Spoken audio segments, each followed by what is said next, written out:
Dan, you've seen a lot of changes in the 11 years that you've been here, but you've always had Duper and Clayton, and now even that's changed. Well, I mean, it's tough. It was tough to go out at first to not see them on the field because we've been through so many things together as teammates, and we've broken records together. We've been to Super Bowls and playoff games, and not having Duper and Clayton on the field, I mean, there's something sentimental about it that, you know, I miss them. But times change, and, you know, seasons change, and you're going to be with different players.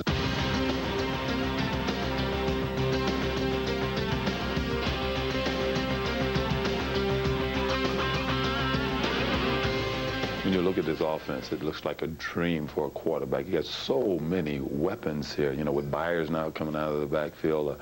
Do you ever get the sense that you need more than one football? Oh, yeah, we definitely need more than one because everybody wants the ball, but you have to be realistic and understand that there's only, you know, one football on the field. And with Keith Jackson also, who's, you know, a great player in the middle, tight end, that's been making some big plays, and Keith Byers and the two new guys on the outside, we have potential for a lot of big plays. And, you know, I'm excited about the possibilities. You know, so far offensively, I think we've done pretty well this season. You know, we've stumbled some, but we're getting to know each other, and I think that's overrated too, you know, but we're going to do well. Last year, you told me you took for granted the first time you went to the Super Bowl that, hey, you thought you'd get back. Last year, you came one game from getting back there. Does that heighten that sense of urgency? It does. It does. It was very frustrating last year because we were so close. And you know, after 11 years in the league, you tend to realize how difficult it is to get into that position, even one game away from getting the Super Bowl. And you don't get in that position very often. You have to try to take advantage of it. And to play Buffalo at home, we had everything going for us and just didn't really play well at all, the whole team. And that's what was frustrating.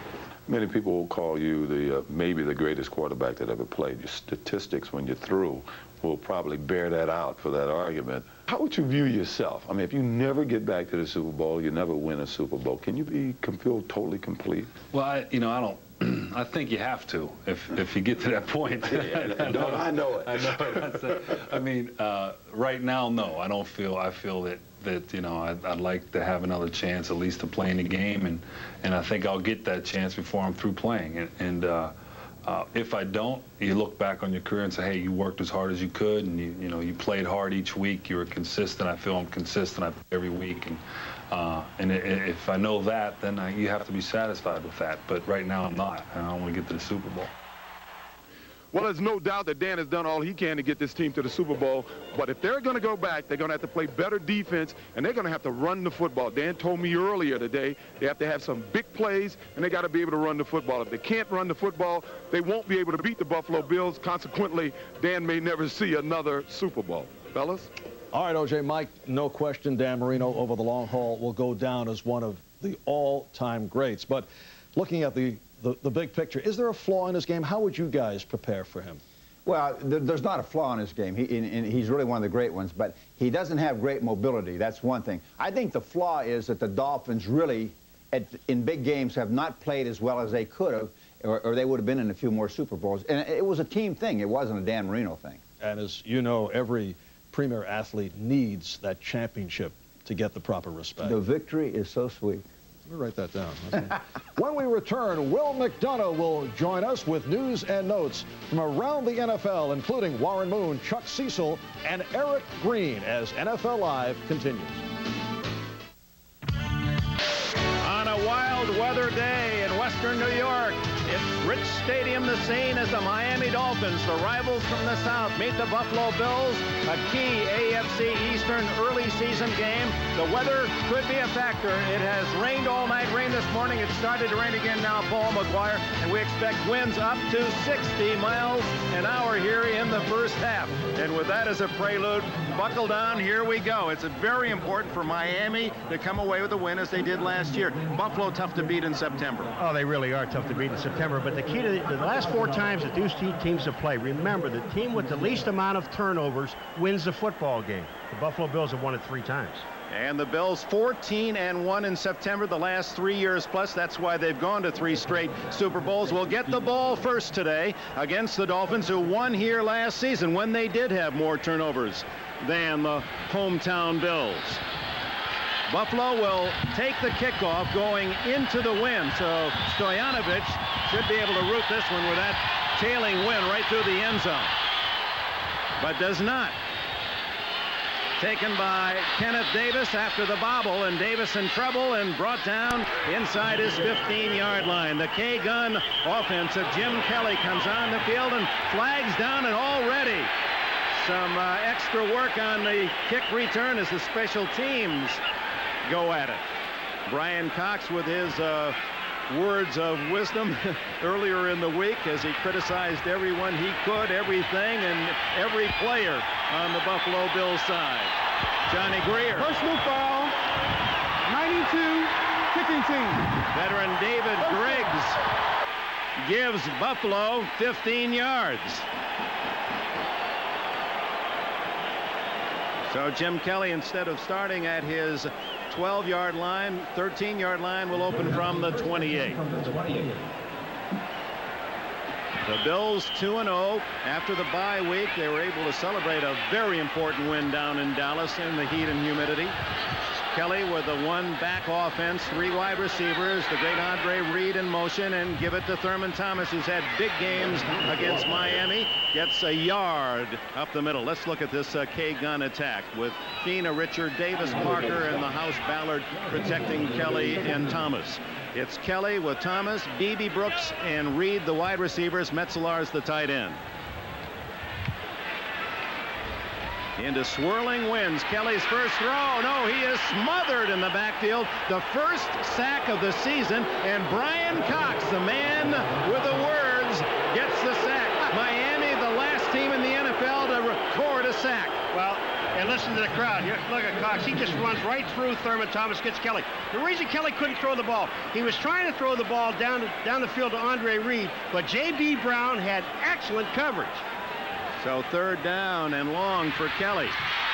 And he'll try to run and has some room. And dives at the 42, just short of the first down. It'll be close. J.B. Brown grounds him after a 15-yard scamper by Kelly. 4th down and 1, and the punting team comes on. And this will be a test for Chris Moore as he'll have to kick into a vicious, unpredictable wind. One of the things that a punter does into the wind like this, Dick, is you want to keep the ball as low as you possibly can. And if you can keep it low, you got a chance to move the ball down the field. Moore gets a good spiral, and then the wind really bats it down, and the fair catch called for at the 25-yard line by O.J. McDuffie, the rookie from Penn State. A 38-yard punt. That's a great kick, no return into that wind. And here comes Marino. Marino just a couple of 100 yards away from passing Johnny Unitas into third place all-time NFL passing yards. Has Webb, Sims, Dellenbach, Widener, who grew up locally here in Eden, New York, Heller, the ex-Eagle. Higgs and Byers start two backs with Pryor, the ex-Patriot, Ingram, the former Giant, and Jackson, who played with the Eagles a bit more than a year ago. Kirby and Martin will come in the passing game. They go underneath to Byers, and the veteran able to force his way to the 32-yard line. A gain of 7. Talley and Odoms make the tackle.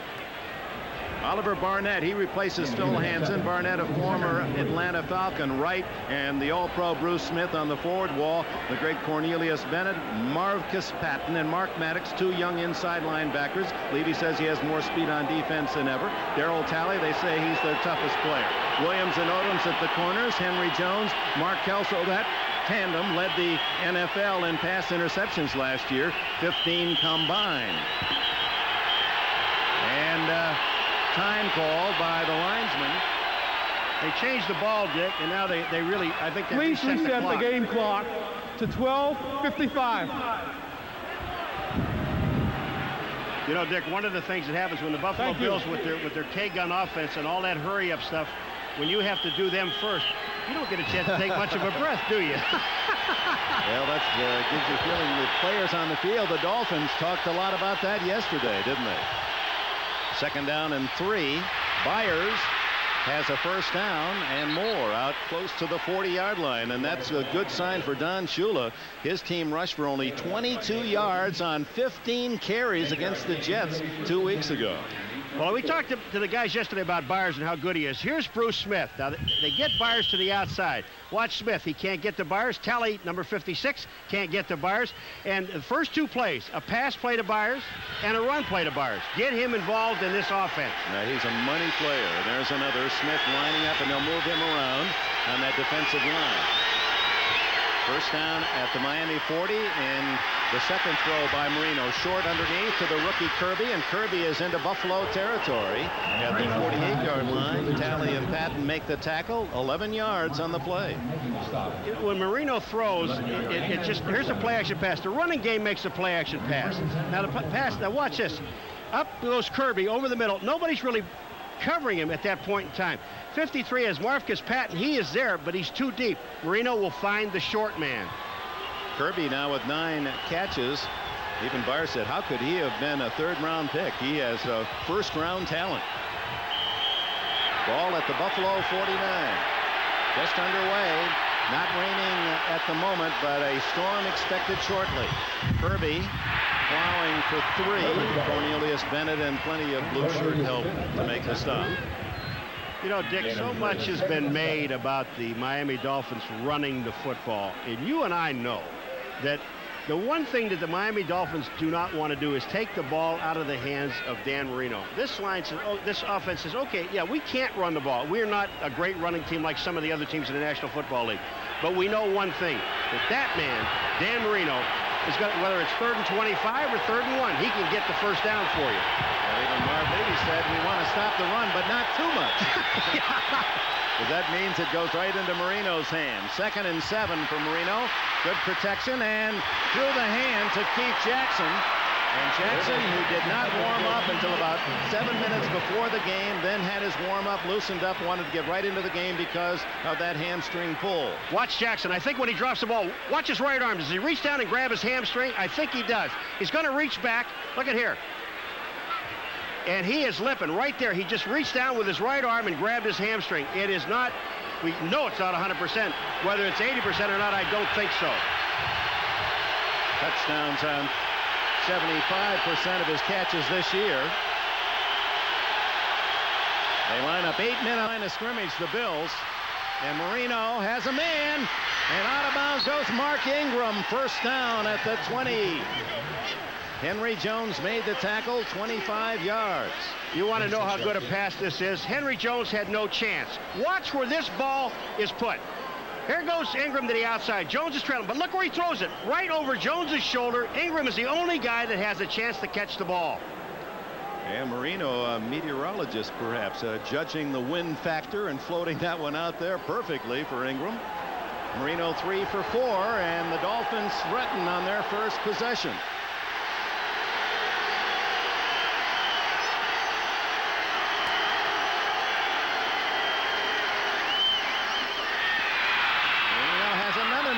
This time it's Irving Fryer, and Fryer close to the 10 before Williams can down him. Fryer has been productive, leads the Dolphins in catches coming in, 11 in the first 2 games. Well, this time he catches Fryer on Williams one-on-one. Watch this.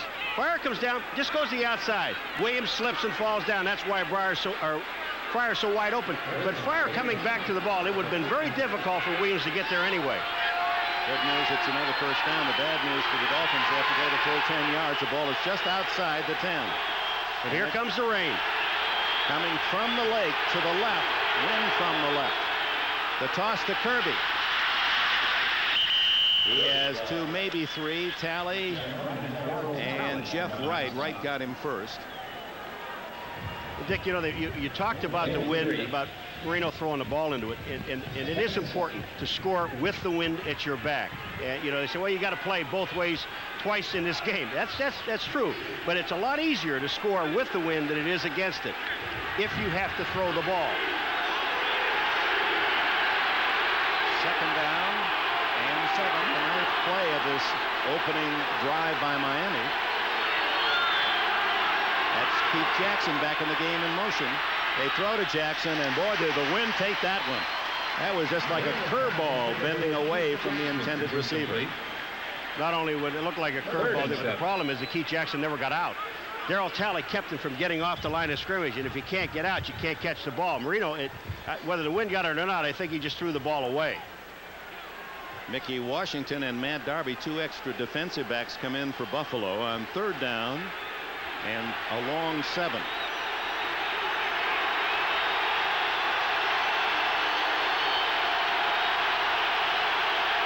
4 wide receivers for Marino. First time from the shotgun. And fortunately for Miami, they recover the fumble, and they still have a chance at a field goal. Bruce Smith creating havoc in the center of the offensive line of the Dolphins. Well, when we talked to Marino, he said they want to know where Smith was. Now, here he does. He gets inside the center, no problem, Gulliver, but the ball is kicked back towards Sims. He recovers the fumble. Smith was there. Marino did a great job just trying to control the ball. Watch this. It goes up almost over his head. The ball's down. He was going to try to hand the ball to Kirby, but he couldn't get the ball to him. Sims heads up. Now they're kicking a field goal. Stoyanovich from 30 yards away. And wind and all, he hits it beautifully. Miami scores first. Don Shula just 6 wins away from the all-time #1 ahead of George Halas, has an early 3-0 edge. Look at the natural gas quarterback efficiency ratings in the NFL going into this 4th week of the season. No surprise there. Montana, the Chiefs on top. Boomer Esiason, that is somewhat surprising. A great start for the Jets. Marino 3rd, Elway 4th, and Jim Kelly 5th in the quarterback efficiency ratings. And Marino didn't hurt his standing with that opening drive. 62 yards and 10 plays. That was stopped at the 7 of Buffalo. 53 of them, Marino throwing the ball. Jim Kelly, he and Marino right at the 60% completion rate, waiting for his turn.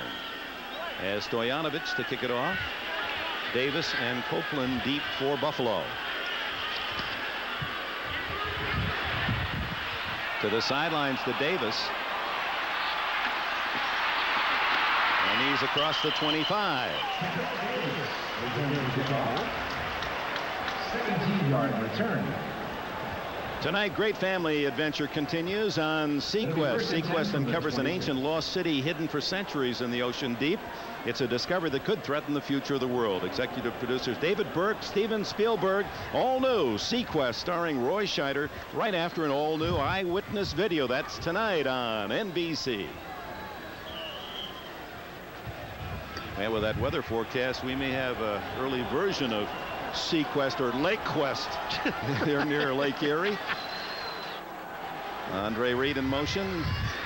Kelly looking for Reed and finds him incomplete. Covered by Troy Vincent. Vincent developing with each game as one of the premier corners in the NFL. When they throw this ball to the outside, Andre Reed, you know, it's easy for us. It is drizzling a little bit and the wind is blowing, but this ball hits Reed in the hands. It looks like a duck, but it hits him in the hands. Should have caught the ball. He doesn't drop many. Has 7 this year. That ties him for the Bills lead. 3 for touchdowns. Thurman Thomas sprung out and no gain on that play as he's pushed out at the 25. Vesti Jackson, an extra defensive back, a former employee of the Bears and under Mike Ditka. Marco Coleman almost gets him. Watch what Jim Kelly does. He comes back and block. He doesn't really hit anybody, but he got a block on Brian Cox right at the ankles and enabled Thurman Thomas to get back to the line of scrimmage. 3rd and 11. The handoff to Thomas inside. Read well by Larry Webster. He got to him early, and Thomas able to gain but a couple. And the Miami defense very impressive in this opening quarter. 3 carries, only 2 yards rushing for Buffalo.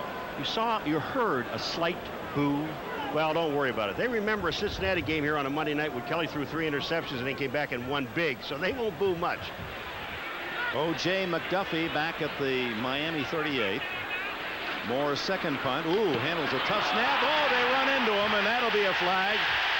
And instead of Miami getting the ball around its 40-yard line, this one's going to come back. J.B. Brown looking for the block. Crashed into Moore. This will be a 5-yard deal. Wait a minute. They're calling this a major penalty. Roughing the kicker, not running into the kicker. And this becomes an automatic first down. 15-yard penalty. Now, that wasn't just a mild piece of contact. He crashed into him. Personal foul, roughing the kicker. First down, number 37, defense. J.B. Brown, he's on the top of the screen, number 37. Does he try to stop? Metzelaars gets a piece. He's in midair, going around Metzelaars. I'm going to tell you something. This, you have to be under control. But Metzelaars hits him. Look at, he's in the air. He has no control. I'm going to tell you, that's a bad call. That is a bad call. But in the referee's view, he hit him so solidly, the 15-yard penalty, first down, and Thomas again dragged down for another loss. Marco Coleman, whose father is a Baptist minister in Springfield, Ohio. Father and son working on Sundays, and Marco with a penalty for the sins of Thurman Thomas past against Miami. He's taken up the collections. Kelly. Caught again, and another sack, and this time it's Jeff Cross, number 91. So shut out in the sack department the first two games. Miami gets 2 in the opening quarter. Well, what happens here, you're going to see the right of the screen. Watch Marco Coleman. He just drives Fina back. Cross has already beaten his man. He's got the sack, and now you're talking about 3rd and almost 20 yards. Kent Hall, the veteran and 3-time Pro Bowler, has come in at center for the Buffalo Bills. Saw a shot of the defensive coordinator, Tom Olivadotti of Miami. Underneath it goes to Thomas, and boy, are they shadowing Thurman Thomas everywhere. And there goes another flag, and that could be face mask, and Thomas says, you bet it was. And so Miami self-destructing. They're stopping the Bills. They've had 2 personal fouls already, and this one will be 5 or 15. If it's 15, then you get another first down. 1 on a punt, 4th down, giving the ball away. It would have been 4th down and about 12. Now with the face mask, it's going to be a first down. Well, let's see if it's the 5 or the 15. Face mask, defense. Comes out to the 45-yard line and will bring up 4th down. Don Shula's teams are usually lowest penalized in the league. It's not Hobley that's doing it. Like Bruce Alexander. No, it's J.B. Brown again. J.B. Brown just reaches in and grabs it. It will be 3rd down. The thing, what happens on this play, there is you see J.B. Brown grabbing the mask, and that's why it's only a 5-yard penalty, and they repeat the down, so it'll be 3rd down. It was 3rd and 19. They repeat the down because he caught the ball. They do it from the point of the foul. Yeah, but they gave him the play and the penalty. That's a tough one to figure. 3rd down and 7. Kelly up on top. Beebe. J.B. Brown with good coverage. And the Bills punting team comes on as Kelly struggling throwing into that wind, and it hasn't really hampered the throw going into the wind so far. But I think one of the things you're calling the penalty and the down is because Thurman Thomas was stopped and the play was over. This is a penalty after the play. It's the only thing I could figure. Moore end over end. McDuffie lets it bounce laterally out of bounds at about the 25-yard line. Timeout with just under 6 minutes left in the opening quarter in Miami with a field goal lead. National Football League observers here in the press box. Marino underneath, and he's got Byers for a first down at the 45, and look at it rain now, blowing in almost level to the field off the lake. 20 yards on that play. Yeah, well, you're looking at when Marino sees Patton, a linebacker, covering Byers, watch where he goes. Byers to the inside. I mean, you really don't give the linebacker much of a chance to cover, and that's an excellent pass. Gives the Ohio State All-America Byers his longest gain on a pass this year, 20 yards, and he comes out.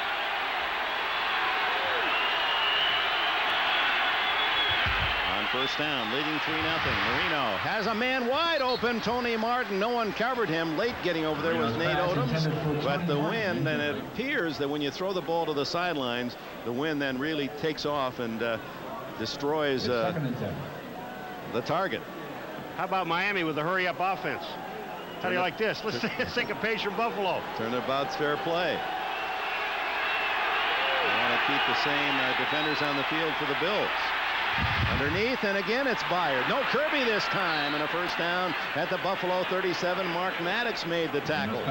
Terry Kirby, 19 yards. One of the things I'm saying, when you see guys like this that are open, you see Kirby going down open, there's so much emphasis on Keith Jackson. You're seeing two linebackers. To play before this play, there were two linebackers on Jackson. They had number 55 Maddox, and also they had Talley on him. And when you start putting two guys on the tight end, somebody's got to be open. This one incomplete at the sidelines, and again the ball really going off target with the win intended for Fryer. Jones and Kelso on the coverage, and Miami with Jackson split away. It's as if you have four wide receivers, two on each side, and they're keeping the Buffalo base defense on the field by the hurry up. Now the wind blowing the ball off the spot. Ingram and Martin to the left. Fryer and Jackson were to the right. Now they shift. Now what the Buffalo Bills are trying to do is they're trying to put Henry Jones on Keith Jackson. So they move Jones, number 20, around on number 88, Jackson.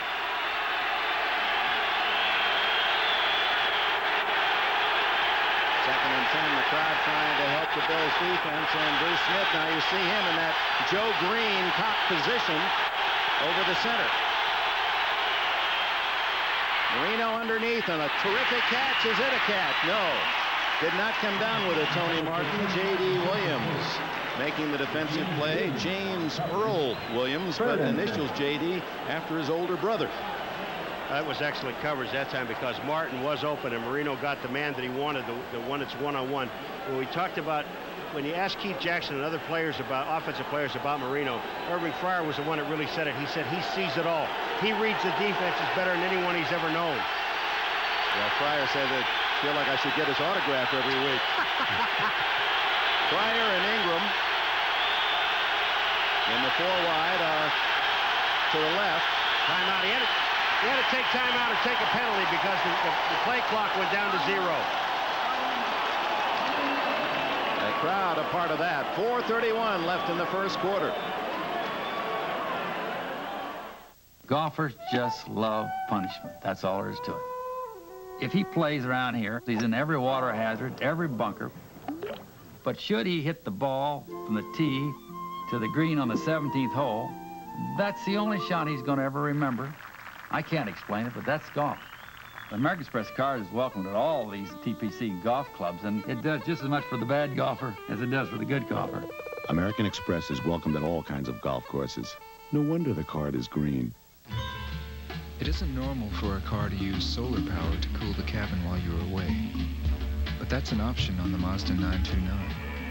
Because we just thought a luxury of innovation might appeal to you. A grapefruit.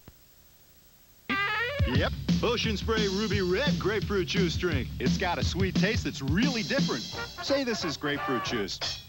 This is Ruby Red. Grapefruit juice? Ruby Red. Yeah, it's got a surprisingly sweet taste your whole family will love. It's sweet. Ocean Spray Ruby Red grapefruit juice drink. The surprisingly sweet taste of Ruby Red. Now in 64-ounce family size. It's not normal to take a luxury car engine and suspension and make it a van. But that's how we build the Mazda MPV. Because we just thought a van that began as a car might appeal to you.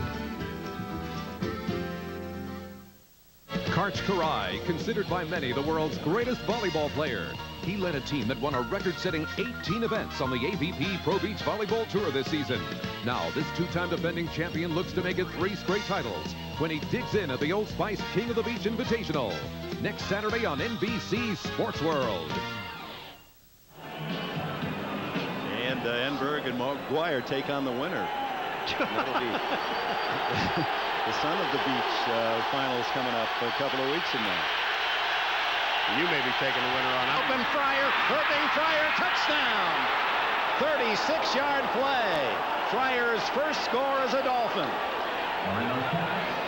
Irving Fryer for the Miami touchdown. 2 things happened on this play.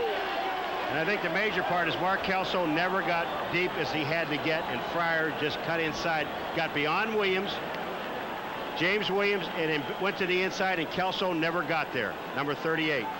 Pryor's going to take that one home with him, his first touchdown for the Fish. Could have Marino autograph it for him, I would imagine. Yes. That's a big play on 3rd and 10 as Stoyanovich has trouble. There's trouble. Mitchell unable to take the snap. And so the Dolphins lead is 9-0. Dan Marino's 296th touchdown pass, number 2 all-time to Fran Tarkenton. Now watch this. You got to believe. Look at Williams. He's supposed to be having relief downfield. He does not get it. There's Kelso coming into the picture. Had no chance at all. Williams was not there. He was there close, but not deep. He was waiting on Kelso, and they never got the ball. Scott Mitchell unable to set it up for Stoyanovich. It's 9-0 Miami. 4:25 left in the first. McGuire back at Rich Stadium in Buffalo, New York, where the Miami Dolphins 2 possessions, 2 scores. And on that last drive, 75 yards, 6 plays, all passes using the hurry-up offense. No huddle. Payoff 36 yards to Fryer. Stoyanovich kicking toward the corner, and well, this time straight ahead and through the end zone. That's what we thought we'd see the very first kickoff away from Davis, and here comes Kelly to go to work. All right, take a look at the ISO here. Now look at the outside of the field. Williams forces Fryer to the outside, and now I know he's got to believe he's got help out there. Kelso comes in here. He's so deep but so far to the inside, never had a chance. Now the question is, was Williams supposed to force him to the middle of the field into Kelso, which would have made more sense? Buffalo still working against the rain and wind from the 20. Triple left formation, and then Reed in motion. And the give to Reed on the reverse, and it's read well. A 5-yard loss is a great play by Larry Webster, the 3rd-round pick a year ago from Maryland. You know, we talked about the Miami running game not doing very well. Buffalo's running game has done absolutely nothing. Coleman is the guy that gets upfield on Thurman Thomas and just forces him back, which forces Reed back. When he does that, number 79 Webster is there. Larry Webster from Elkton, Maryland, where he was a fullback in high school and has developed as one of those nice picks, that 3rd-round pick that no one knows much about. Now a starter and playing some big movement on both sides, and Thomas finally hears the whistle. Carwell Gardner in front of Thomas early after Miami had almost jumped offside. False start, 35, offense, prior to the snap. And this was designed as a running play. They put Carwell Gardner in a trips formation, but actually on a wing. Remember, in the game against Dallas, Dick, that they threw the ball at Carwell there because nobody covered him in that seam. Don't be surprised if they put him on the wing and they do it again. Tough place to throw now, down at your own 10-yard line with rain in your face, the wind as well. They give to Thomas, and he is smothered again, and Miami. Apparently, Don Shula's had them look at a lot of Thurman Thomas highlights against the Dolphins because he's had so many big games, and so far not much at all for the all-pro running back Thomas. And Oliver Dottie told us yesterday, Dick, that what they were going to, he felt that they would feature Thomas. Well, they've tried to feature Thomas in his first quarter, and he hasn't done a thing. That's because the Miami defense has stuffed him. 5 carries for Thomas for 2 yards. 3rd down, 19. Kelly to the tight end Metzelaars, and he is drilled at the 15. Big hit by Lewis Oliver. Oliver, who had a 103-yard interception return for a touchdown, a Miami record here a year ago. Weather is a factor. There's just no question about it. The wind is in the Buffalo Bills' face. But I'm going to tell you, the Miami Dolphins defense, this is not the defense of the first 2 games. Believe me, they're not. Moore to punt for the 3rd time here in the opening quarter. O.J. McDuffie at the other end. Nice spiral. McDuffie at the 49. He made Tasker miss, and that's enough to put that in your film library as Tasker, first man down. Gilganius, number 50, pushed him out of bounds in Buffalo territory. 37-yard punt, 4-yard return. Next Sunday on NFL Live, Marcus Allen, one of the real great players and gentlemen. O.J. Simpson, his buddy in Los Angeles, and that should get intimate. And then after NFL Live and a visit with Marcus, what else? The Raiders, his former team, at Kansas City. Late games, Colts at Denver, San Diego, Seattle. Marino still has 2 minutes 17 seconds of the wind at his back here in the opening quarter, and he goes to work. Pryor again. Not quite a first down, and Odoms makes the stop. The one thing that we know about on rainy days, Odoms is there to make the stop on Pryor, but on a rainy day, the offensive man always knows where he's going. The defensive man doesn't. Now, this is a pretty tight field, even though it's raining here. It's a new field. The footing is very good. But the one thing about Marino and the Buffalo Bills defense knows, don't let him throw that little hitch and go. You're gone, because if you slip, we already saw Williams slip once. They don't want that to happen for the quick touchdown with this wind. Marino, a good quarter. 2nd down and 3. And to give to Byers. And he'll be close to a first down. Jeff Wright, Marcus Patton, and others in on the stop.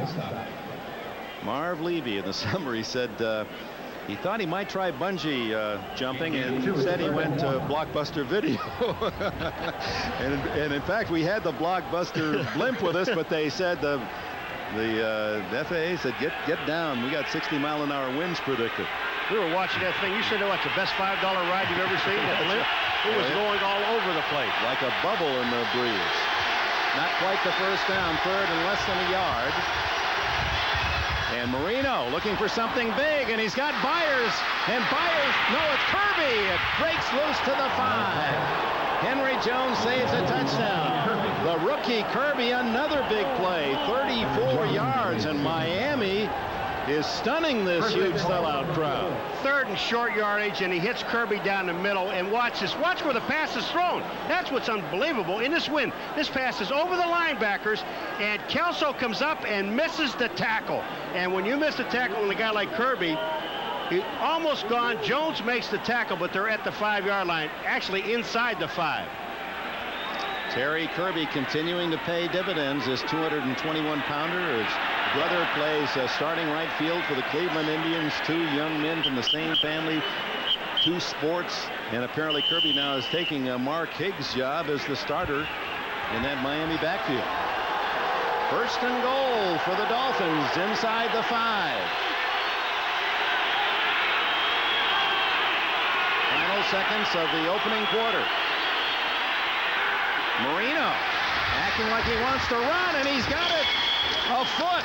A rare rushing touchdown for Dan Marino, as the first quarter will come to basically an end on the extra point. 4 seconds left, and the Miami Dolphins lead 15-0. You know, on this play, it's just unbelievable what happens on the play, because Byers is out in front of him. Now, Marino has 2 choices. We'll see it later, but Marino has 2 choices, really, either to run with the ball or throw to Byers.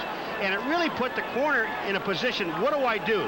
Do I give up the receiver and go to Marino, or do I stay with the receiver and let Marino score? Marino scored. You don't figure it'll be Marino. You got to gamble on the side of the pass, as Stojanovic gets the spot from Mitchell and the extra point. Marino rubs some carpet off that right elbow after his 4-yard touchdown run, his 7th rushing touchdown career. All right, here it is. Now take a look at out on the outside. It is Kelso that's on Byers. Look at Kelso. What does he do? Now Byers sees Marino, says, come on in. Marcus Patton can't get there. Marino gets the ball over. One thing Marino almost made a mistake doing when he went over, he had the ball in his left hand. If you got to get it over the goal line, it should be in your right hand, because if the ball doesn't go over the goal line, it doesn't make any difference whether you do or not. But he got it there. Dan Marino and the Miami offense as outstanding a quarter against the Buffalo Bills as Marv Levy has had to swallow in many, many, many seasons. And it is not, believe me, when you watch Marino throw the ball, and it's not so much the wind at his back, Dick. We've seen him throw the ball against the wind and with the wind.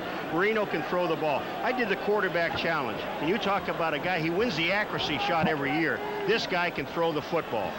And of course, that lightning quick release.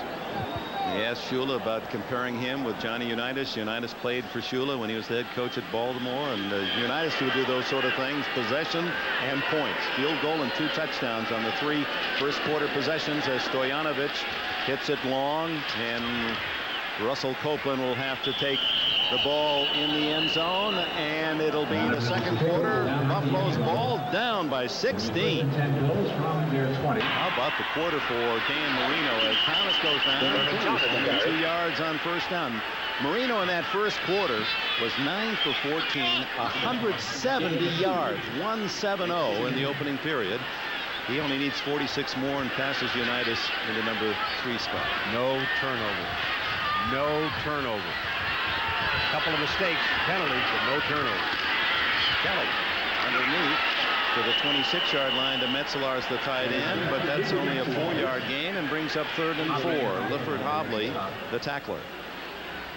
Along with John Offerdahl. What isn't interesting what Kelly told us about Offerdahl? He says, you know, with Offerdahl in there, when you look at the game film, he's around the ball on every single play. Magnetic. Kelly. Intercepted. Lewis Oliver.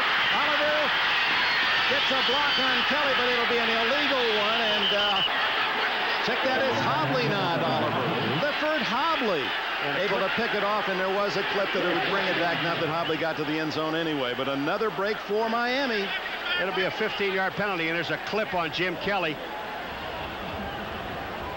Block in the back, illegal use of the hands. But that's after the interception. The ball remains in the hands of the Miami Dolphins. And I mentioned just something a second ago, no turnovers. Illegal block, number 51, after the interception.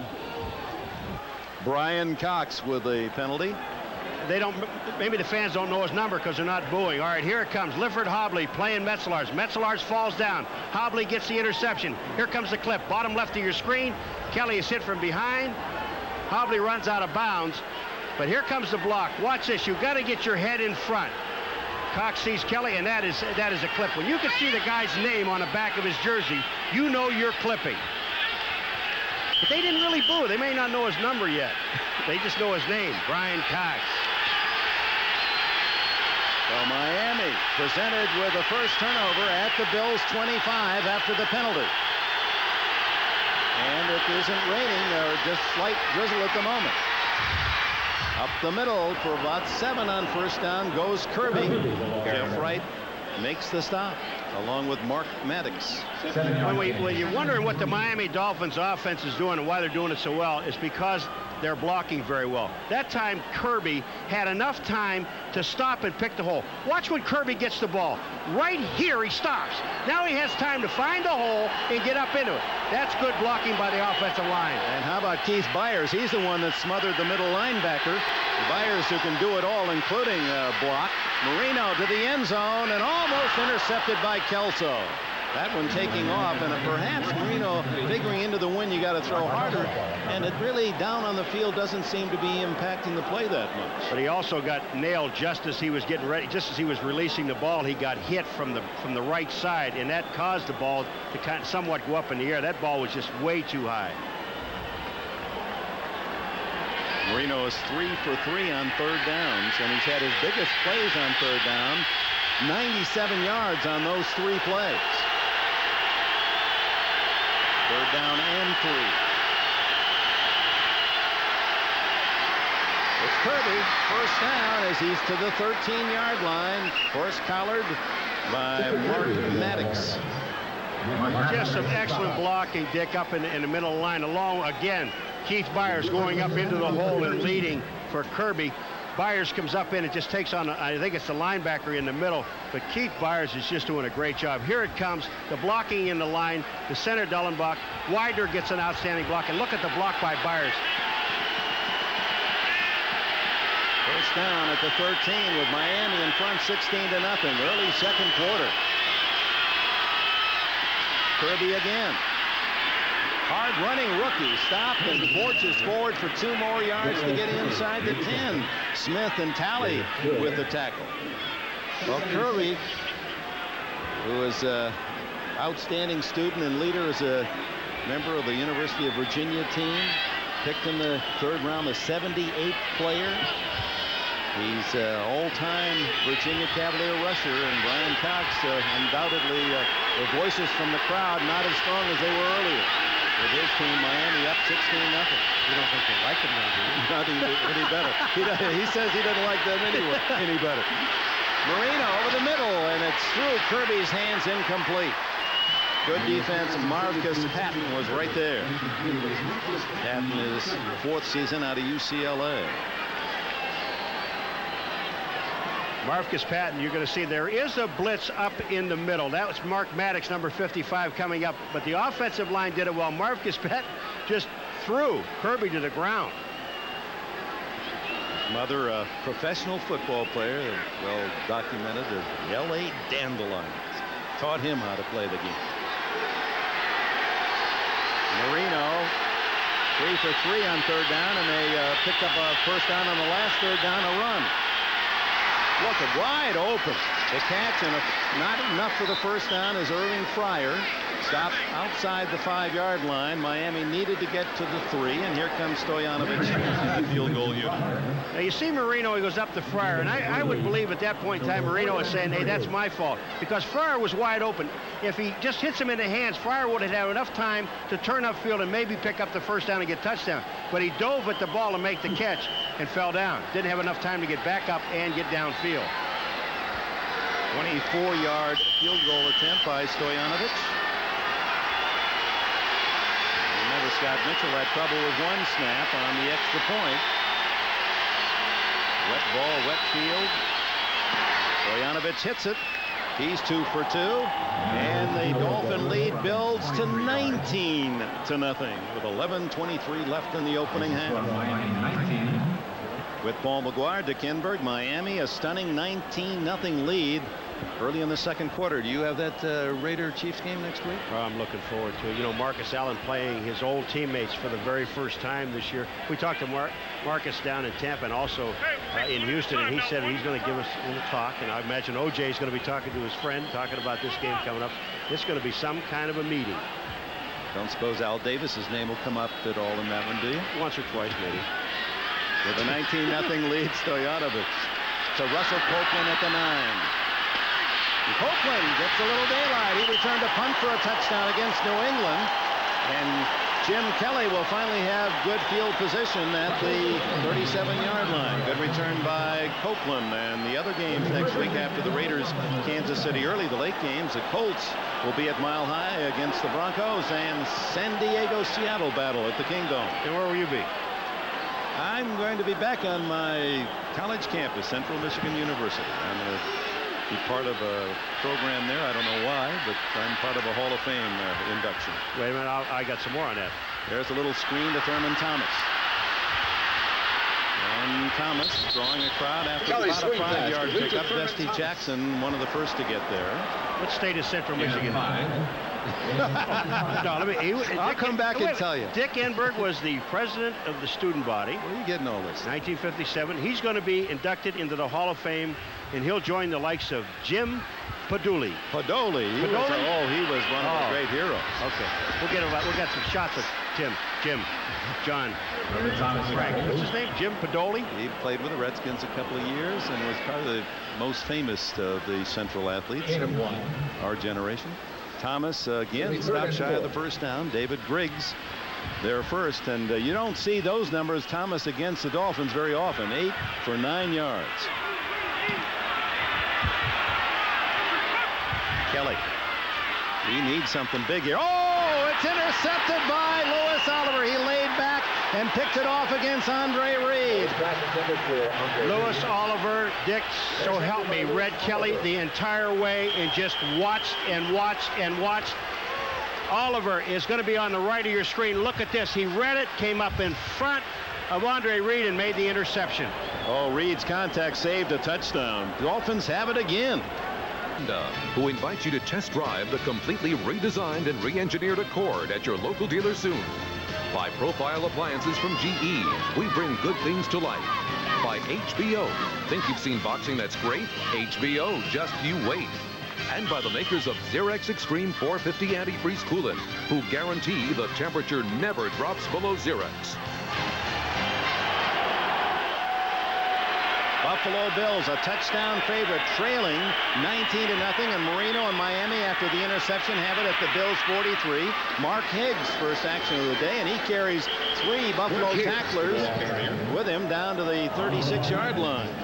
Patton and Barnett finally got him down. Well, we talked about turnovers at the beginning, and today you take a look at it. The fewest turnovers have won the last 4 games. Buffalo 2 turnovers so far today. Miami nothing. One other thing, Mr. Enberg. So much for the win so far, huh? No, it hasn't bothered Marino. It hasn't bothered the defense of Miami either. Marino was 2nd and 3.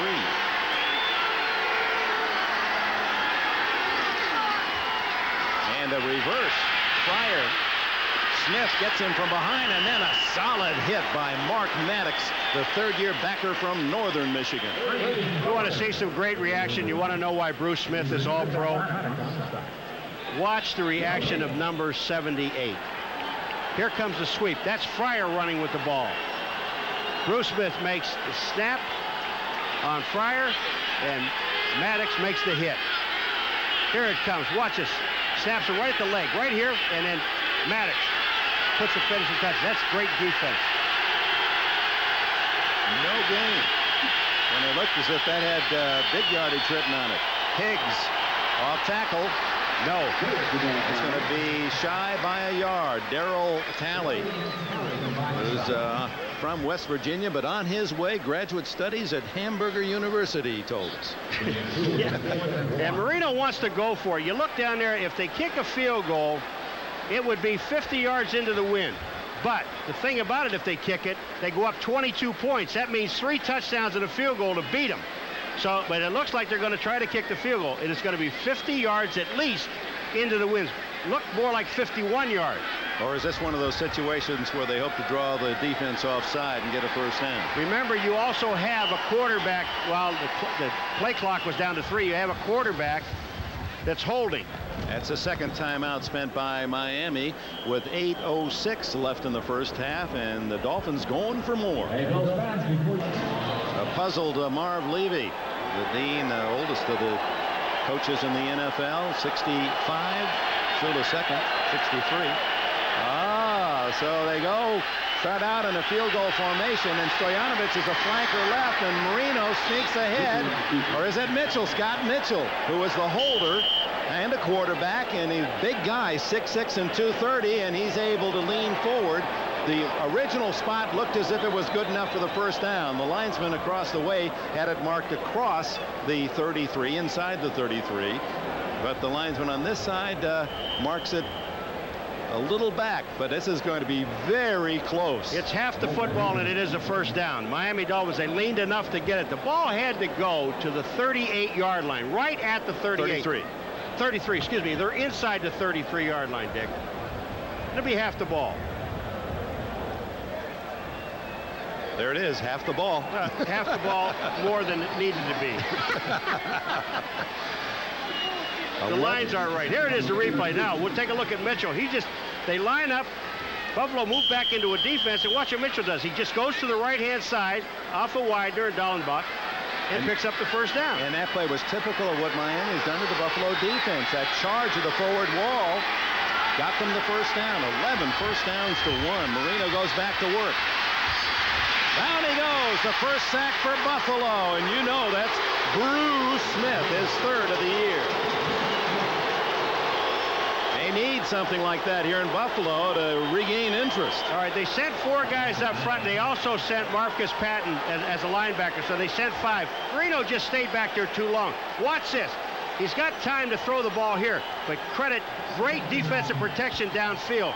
Smith got up in the air, Jeff Wright got up in the air, and Marino could not see down the middle of the field, so he had to eat the ball. Smith was carrying around yesterday an article from the Miami Herald mentioning he had only 5 sacks in 15 games. He said, this kind of stuff really makes me mad. Higgs on 2nd and long, and the former Kentucky star brought down by Talley and Wright. That'll bring up 3rd down and about 14. It's the thing that has to be a concern to the Buffalo Bills is that the Miami offense, they're doing whatever they want to do with the defensive line. They're just moving the line. The offensive line of Miami has done a tremendous job moving Buffalo's defensive line off the ball. 3rd and 14.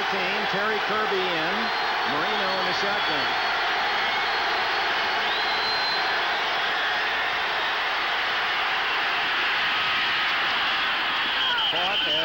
catch. Juggling was Tony Martin at the 29-yard line. Wouldn't have been enough for a first down, but might have gotten Stoyanovich within range even into the wind. Marino's not very happy with this. He ran down to the official. Here's Martin. Is he catching the ball? He's going down, and they say when he hit the ground, he was out of bounds. The official right on top of the play. Here's Martin again. Watch the ball. The ball is juggling in his hand. He doesn't have control of the ball when he goes out of bounds. It is not a catch. So Dale Hatcher comes in to punt, his first of the game. Russell Copeland back at the 10. That's about the same spot where Stoyanovich was in for the field goal. So that was all guys by Shula. Well, yeah, it was all the guys, but one of the things that it did do. So the wind takes that all the way to the 22-yard line. So that is a 14-yard punt. The Bills have it down 19-0. Dick, you know, we know that Buffalo hasn't done anything because of the punts and interception, but look at the plays. 3 plays, and one drive had 7 plays, and then 3. You don't do anything holding the ball for 3 plays and getting out. And the key for Miami, stopping Thurman Thomas. 8 rushes, 9 yards, and there's a false start. And Marco Coleman tackling Kelly, ignoring the whistle. That'll cost him a penalty. Personal foul. Let me explain something to you. When the defense goes offside, as long as there is no contact, they won't stop the play. You have a free play with the offense. Only when the quarterback is at risk.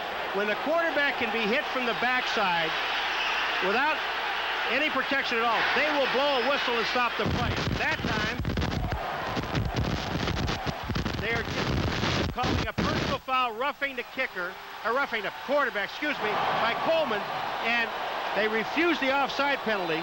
Now see, here's Kelly. Coleman's going to come from his left. Kelly stops, right? Here's Coleman.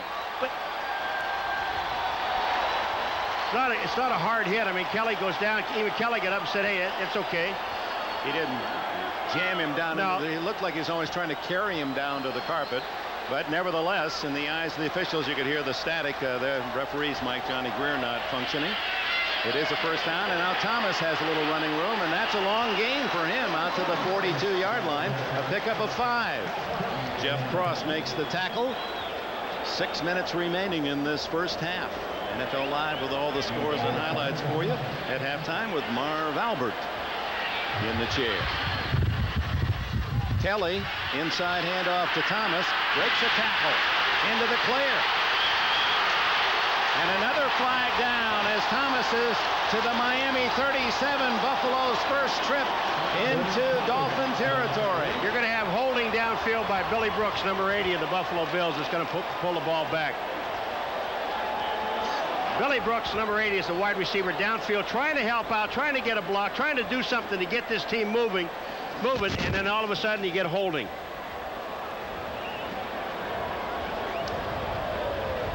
Thurman Thomas is just running downfield. Now here comes Billy Brooks. He is holding on Troy Vincent. He's got him by the shirt. The official is right there. He sees the holding. He's got Troy Vincent, and they throw the flag.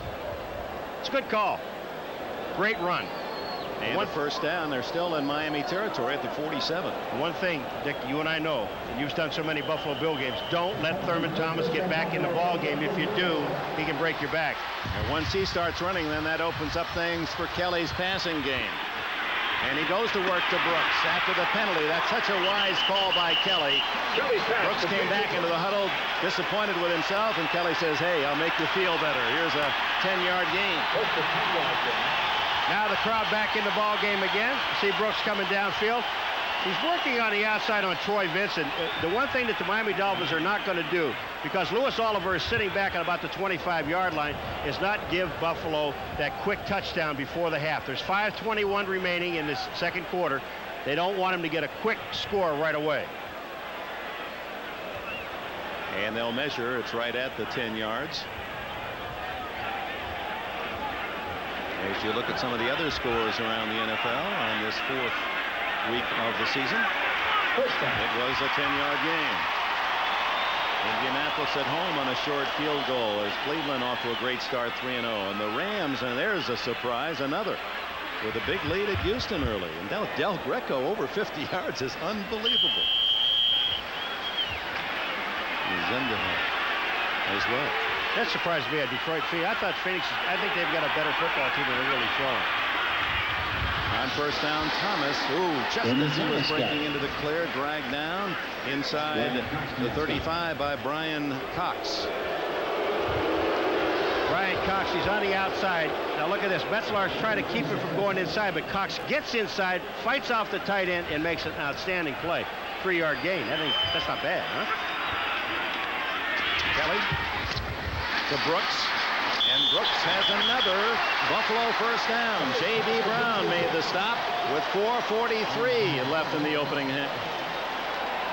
You know, Dick, one of the things about this Buffalo offense, if you look at it in the first 3 weeks, and this, well, 2.5 weeks really, with Buffalo, is that most of their passes are short passes.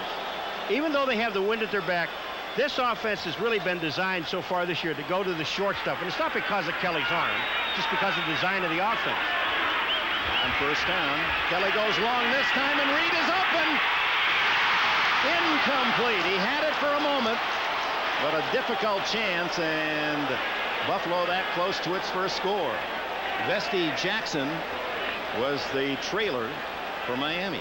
Andre Reed is down in the end zone, and he's not faking either. I mean, you know, a lot of times they're upset with themselves for not holding on the ball. But I think what Andre Reed did is land on the football. I said they don't usually go deep except when they find Andre Reed on the outside, and he is on one-on-one coverage, and you see him. He is one-on-one coverage there, and he comes down. No, he didn't. He landed on his shoulder. Now that right shoulder, that's where it took the blow, and I thought at first it was just lying in that prone position because of disappointment, but Reed, their all-time pass receiver and Pro Bowl star, slow getting up.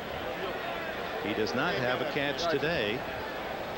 Kelly 5 for 10, 35 yards, 2 interceptions. Bills struggling, and now fearful that they might be losing their top wide receiver.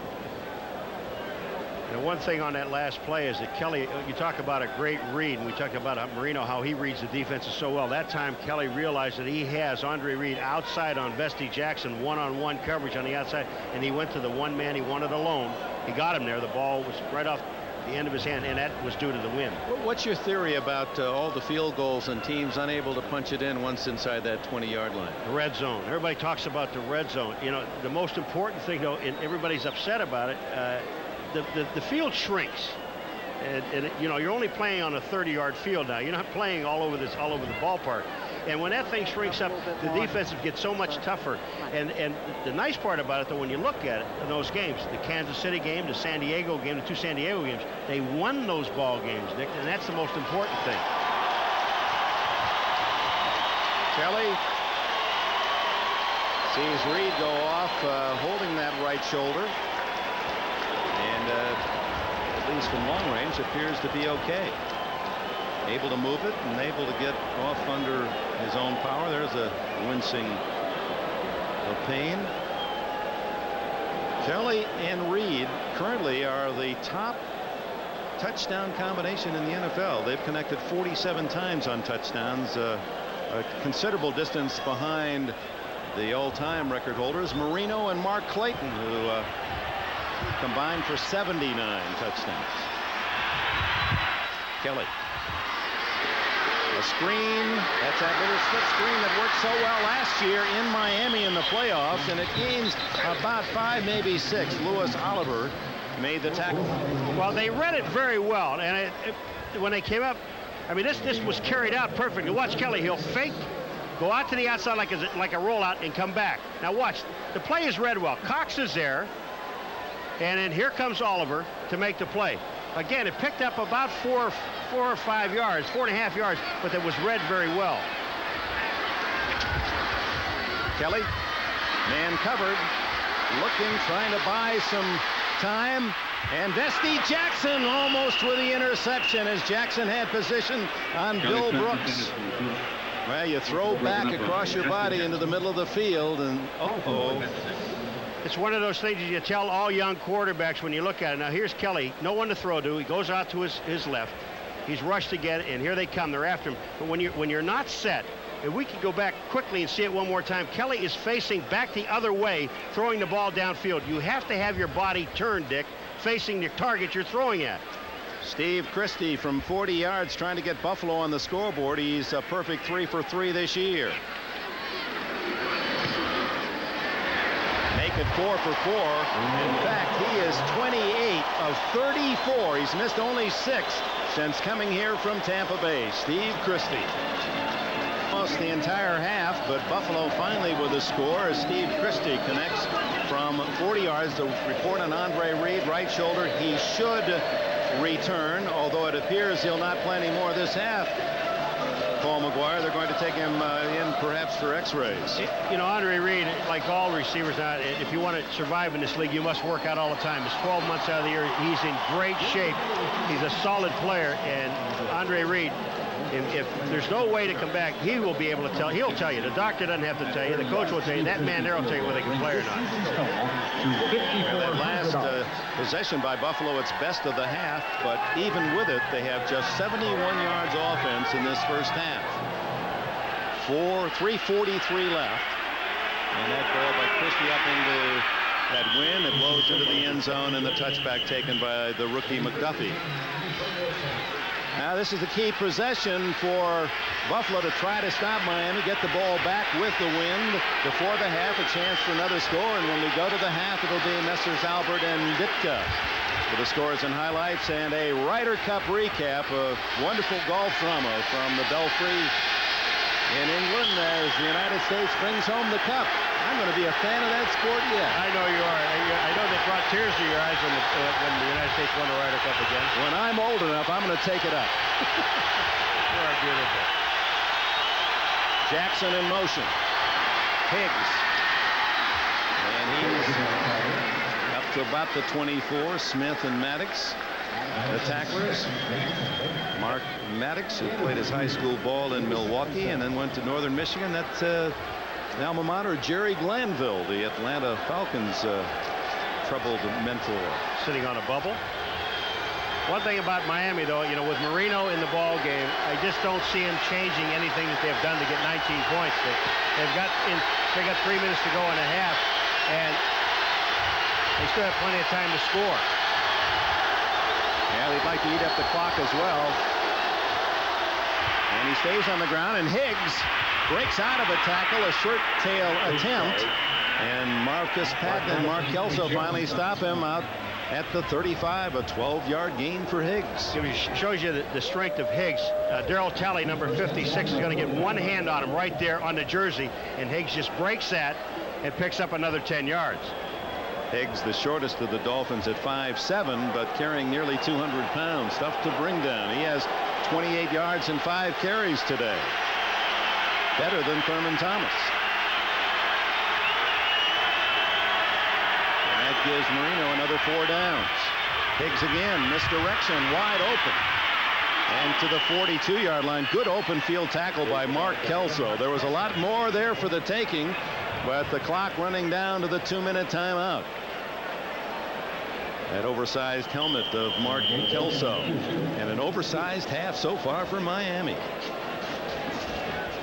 2 minutes left in this first half. Miami with the ball in a 19-3 lead. And these fans, some 80,000, another sellout in Buffalo.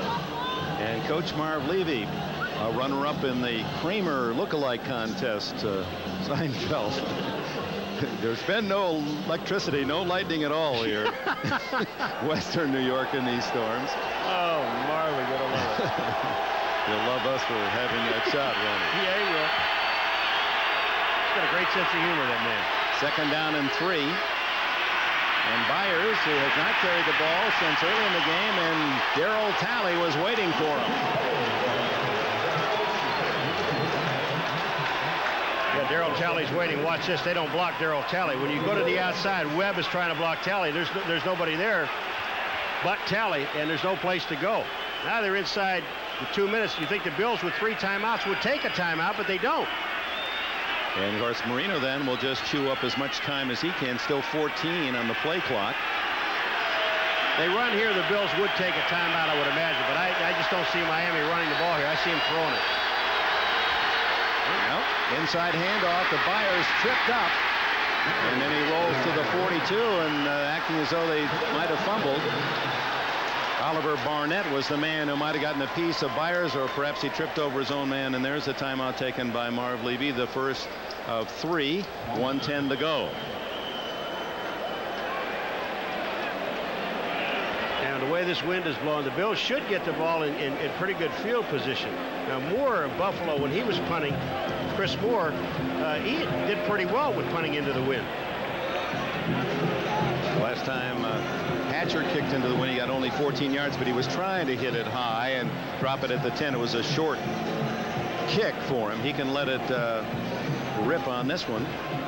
As we look at the NBC schedule, only 3 games with all the byes, and it makes it a little difficult to bring you a lot of football, but what we have is very good. The Raiders in Kansas City. Marcus Allen, Joe Montana against the Raiders at Arrowhead, the featured game. And Mr. Hostetler, quarterbacking for the Raiders. They're coming after Hatcher. He gets it away. A wobbly boot to Copeland. And the bounce will take it down to the 26-yard line of the Buffalo Bills. A 32-yard punt by Hatcher, the former Ram, out of football a year ago, and beating Reggie Roby out of the job in Miami this summer. The nice thing about that punt, didn't go all that far, but it took 13 seconds off the clock, and that's important. 57 seconds, the Bills have 2 timeouts. There's Hatcher, who was unloading trucks on a dock, a transportation company last year, and said, I'm not going to quite give it up yet. You were talking to him yesterday. Did you understand anything he said? I did. As a former punter, you would appreciate it. Kelly, trailing 19-3. Gets it to Thurman Thomas. Good open field tackle by Stephen Braggs at the 31, and timeout number 2 called by Buffalo. Real quickly, Hatcher said, and it's a good tip for young punters, he said, in analyzing all the things he did wrong to kick himself out of the NFL, the biggest single thing to remember is don't get the ball too close to your body on the drop. Extend it out there. Keep the ball out. That's your contact point. He had it crowding his body on the drop. Did you crowd your body when you dropped the ball when you were punting? I had to. I have real short arms. And the belly wasn't a big there. Stomach and short arms, and I had to crowd everything. You know, but he is absolutely right, because when you kick the ball, your leg is extended, so you must lean into the ball, bend over, get yourself in a kicking position, in a football position. I was just watching it last play. Here, the screen came back out again, a little slip screen to Thurman Thomas. They had a deal on. Cox is the linebacker, went upfield and then came in behind the tackle, and it left the outside wide open. There was no one to cover Thurman Thomas. And in a drive like this, you better put at least someone on it. And Coach Oliver said they will be spying sometimes and putting a man on Thurman. Oh, the direct snap to Thomas with Kelly in the shotgun, and that'll go for a first down out to the 38. But clock will run with it, and now Buffalo has but 1 timeout, and they're going to spend it right here. So Kelly now will try to work with the pass against the clock from his own 39-yard line. And Thurman's limping a little bit here, but here's a replay. It's a direct snap right to Thurman Thomas and up the middle. Now this play, you see Ballard, number 75, out front. If this play hits, it can hit for big yardage. The only problem with this play is you're in your own territory, and you have to take your final timeout. There's 38 seconds, and we know, the Miami Dolphins know, that the Buffalo Bills can move down the field, and they won't do it in big chunks. They like to do it 10, 12 yards at a time. With 38 seconds, they can run off. If they stay or get out of bounds, they can run off anywhere between 5 and 6 plays. You saw Thomas with a total yards from scrimmage, 63 yards. He has led the National Football League a record 4 consecutive years, and he says it's going to, he admitted to us yesterday, you know, it's going to be tough to make it 5. He thinks that his former teammate at Oklahoma State, Barry Sanders, is going to get that title this year. Nice choice. But he's usually started out a lot better than he has this year. No timeouts now, 38 seconds to go. They're quiet in here, doesn't it? When they have the ball. I'll take it. Kelly under pressure.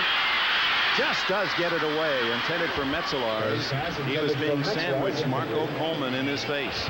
How about Lifford Hobley as a safety blitzing on that play? You know, I really think, and people think I'm kind of crazy, but when you see Thurman Thomas go out of the ball game and you see Kenneth Davis go in, they don't lose a lot. And I asked Coach Olivadotti yesterday when we talked to him, do they lose much? He says, Davis is faster, a step faster. On second down and 10. Complete to the rookie Russell Copeland. That's his first catch with the Bills. 19 yards, and it puts Buffalo into Miami territory at the 41-yard line. 15-14. Now they have to hurry. Kelly might down it here just to get himself time. That's it. And 12 seconds to match his number, and the flag goes down as well. If they get illegal motion. Well, anyway, let me just talk about Copeland's thing for a second. When he catches the ball, the Miami Dolphins defense did an excellent job defensively, keeping him from getting out of bounds and stopping the clock. Now there's a 5-yard penalty, move the ball back to the 46. Kelly has time to throw the football.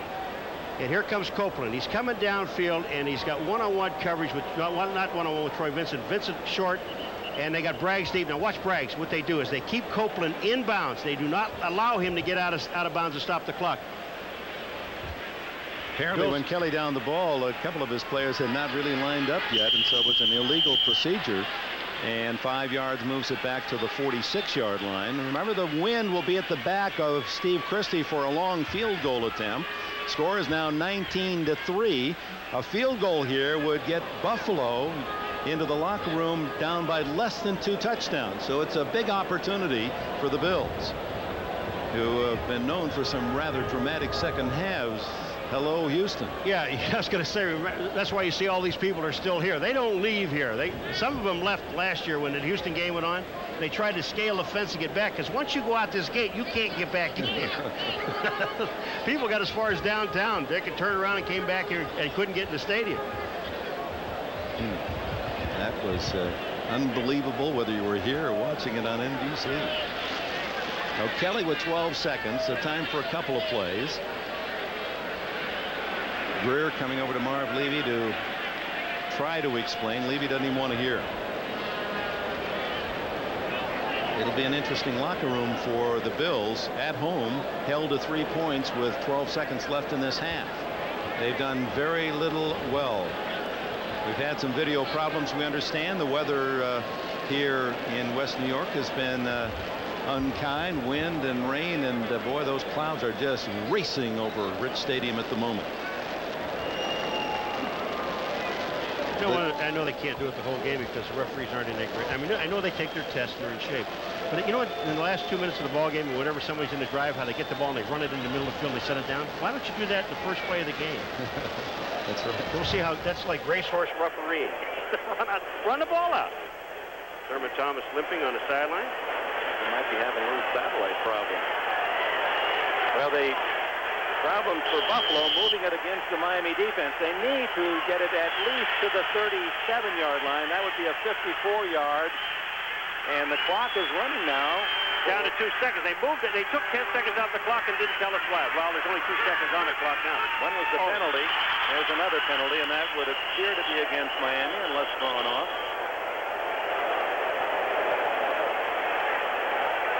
They might have run the 5 because of the penalty. Let's see if this is against. No, it is against Miami, and with 2 seconds left, all that Buffalo can do is try a very long field goal by Christie. Now, this is fascinating. Christie has the leg. He's kicked one 54 yards. This would be 59. That would put him in the elite. The all-time record is 62 by Tom Dempsey. Stoyanovich has kicked a 59-yarder. 59 yards with the wind, right to hold. He's on target. It's good.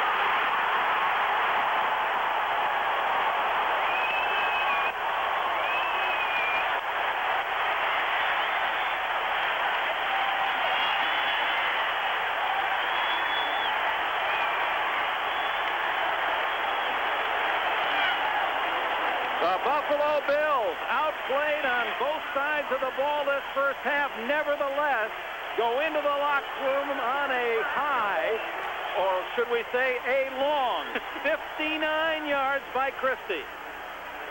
And this ball, I mean, everybody, you just wait and you wait and you wait. You're talking 59 yards here, but look at this thing. It just clears the goalpost. What a great kick. But needless to say, a Buffalo record 59 yards by Christie, who accounts for all the Bills scoring. It's 19-6 as we go to Marv Albert, NFL Live. This is the Domino's Pizza NFL Live Halftime Report, brought to you by Domino's Pizza, where you always get great pizza, plus something for nothing. Thank you, Dick, and welcome back to NFL Live here in New York. Marv Albert for Jim Lampley, along with Mike Ditka. And the big story, as those of you have been watching, Miami and Buffalo at the half, and the Dolphins with a 19-6 lead in Buffalo. Miami linebacker Brian Cox with harsh words for the Bills this week. And when he entered Rich Stadium, he saluted the Bills faithful in unique fashion. And then second play from scrimmage, he backed up his words on the field with this sack of Jim Kelly. Miami's offense got going as Dan Marino found a wide-open Irving Fryer. For Fryer, his first touchdown as a Dolphin. They missed the extra point. Dolphins led it 9-zip.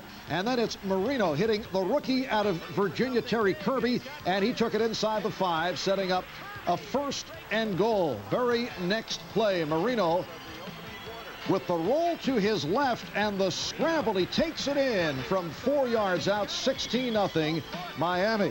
The Dolphins defense sparked by John Offerdahl's return, giving Kelly all kinds of problems. Here it's Lifford Hobley picking off a Kelly pass, but what's on the return? Cox with a shot on Kelly from behind, called for clipping. More agony now for Kelly and the Bills. This time it's Lewis Oliver with the interception. Oliver had 3 at Rich Stadium last season. And as you saw at the end of the half, a Buffalo record 59-yard field goal by Steve Christie. So Dolphins 19 and the Bills 6. Now last year, Mike, at Buffalo, Miami beat Buffalo by the score of 37-10. They come in and they lead at the half 19-6. Well, I think they realize the writing's on the wall. If they go 2 down in their division, in Buffalo, it would have been tough, but they played awfully well. And they got the running game going, too, but the defense has really been the thing that really ignited it. All right, at the Metrodome in Minnesota. He had his pads off. He said he was going to be all right. He said it's going to take more than this to keep me out of the game. I walked up the tunnel with Thurman Thomas. He said he had to retape his ankle. It bothered him. He had alluded to something that you said, Paul, that they were beating them up front. The Dolphins were beating them off the ball, that Jim Kelly had to mix up the calls, something that he started to do at the end of the first half. In the second half, they'll mix up the calls, hopefully, so that the Dolphins won't beat them off the ball offensively. Dick? All right, thanks, Juice. The rain for the moment apparently staying away. All the clouds ominous off to the left toward the lake from whence the weather is coming. The Bills to kick it off. Christie, the man of this hour, hitting it deep toward McDuffie, and that is unreturnable. Let's take a look at Christie's record shot again with the wind at the back, 59 yards. Off the launching pad. But when you look where this ball is, you know, again, you can't say, well, he wouldn't have made it if it was 64 yards. Dick, you can't say that, but this ball just does clear the upright.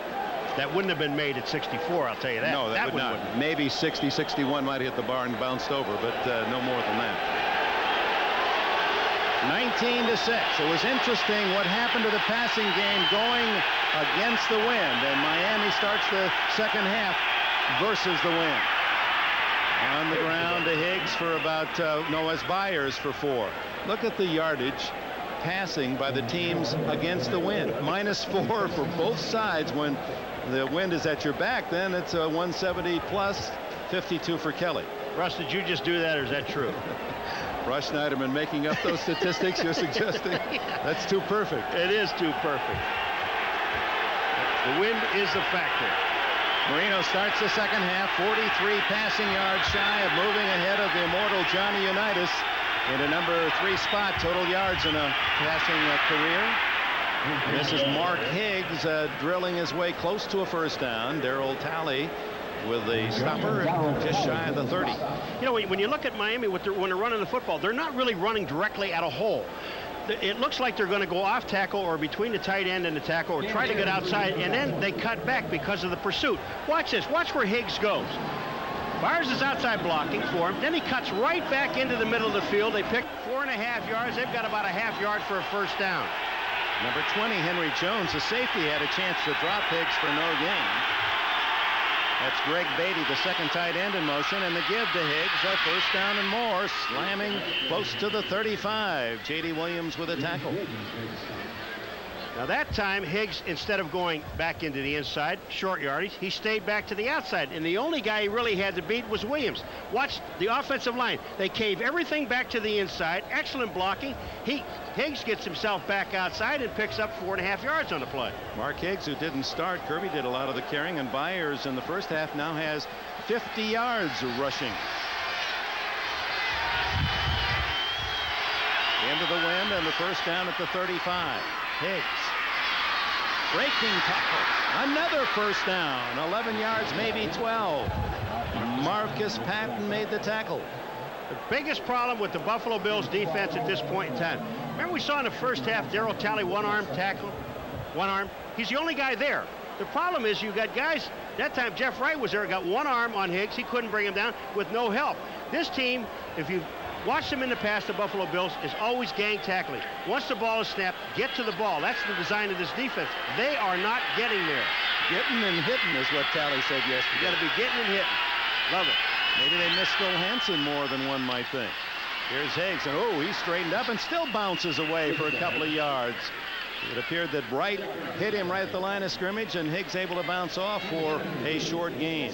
Hansen is out for a couple more weeks, maybe more, with a very sore foot, injured in the Dallas game, and his replacement, Oliver Barnett, number 77, has not made a lot of impact today. Higgs, carrying 5 straight times now to open this half, has gained from the 20 out to the 49. Kirby now in the backfield.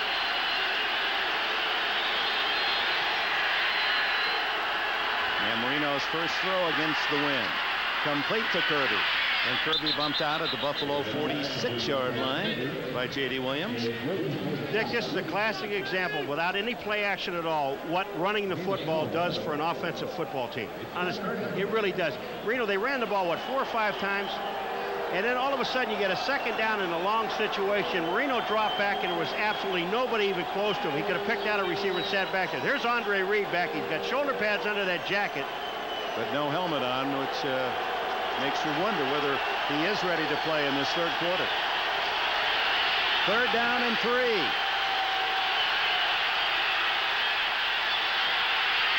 And the give is to Kirby, and it appears that they have stopped him right at the yardsticks. Darby and Kelso, the 2 defensive backs, and it is a first down. They allow forward progress. And it would appear Don Shula says until the replacement for Phil Hansen can stop us, that's where we're going to run. They're running in that direction. They're running. You see it. Cornelius Bennett is there. Oliver is not there. And the first down is there. Actually, it's Mike Lodisham there right now. And 77 Barnett lining up at a left tackle position or off an offensive tackle. In motion, first down. Marino pointing at the play clock, 12 seconds showing. They have that stop. And referee Greer says give them the 25. Now this is impressive for Miami, just as they were throughout the entire first half. They're showing up 4.5 minutes. Most of the plays on the ground. And they're just beating the Buffalo defense at the line of scrimmage. Marino changing his call. He saw something, and it's this pass play to Fryer. Came back to meet it. Out of bounds at the 38. Fryer with a touchdown catch in the first half. His first as a Dolphin 36-yard play. Out here on Nate Odom's, Irving Fryer, just a little quick hitch to the outside, a little comeback, and you get both feet in bounds. Now, one of the officials, the one upfield just said maybe not, but the one downfield said yeah. Here it is now. Take a look. The blitz is on. Talley's coming in. Smith is there. He gets a hit late, but Marino gets the ball away.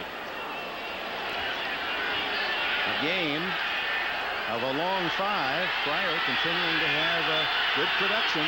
That gives him 16 catches in his first 3 games in Miami. Higgs with blockers. Inside the 35, and he was running behind a shielding block of Keith Byers. Talley gets him down near the yardsticks. Might be just shy by about a foot. 56 is Talley. Watch here. Comes Byers, 41 on him. And watch this block. Talley gets off. It's a little late, but he still gets off and makes the play. And, you know, they talked about, you asked Byers, what about one guy that you would talk about? And you ask him this, you know, who do you talk about? It's the most unsung hero of the Buffalo Bills. It's that guy, 56, Darryl Talley.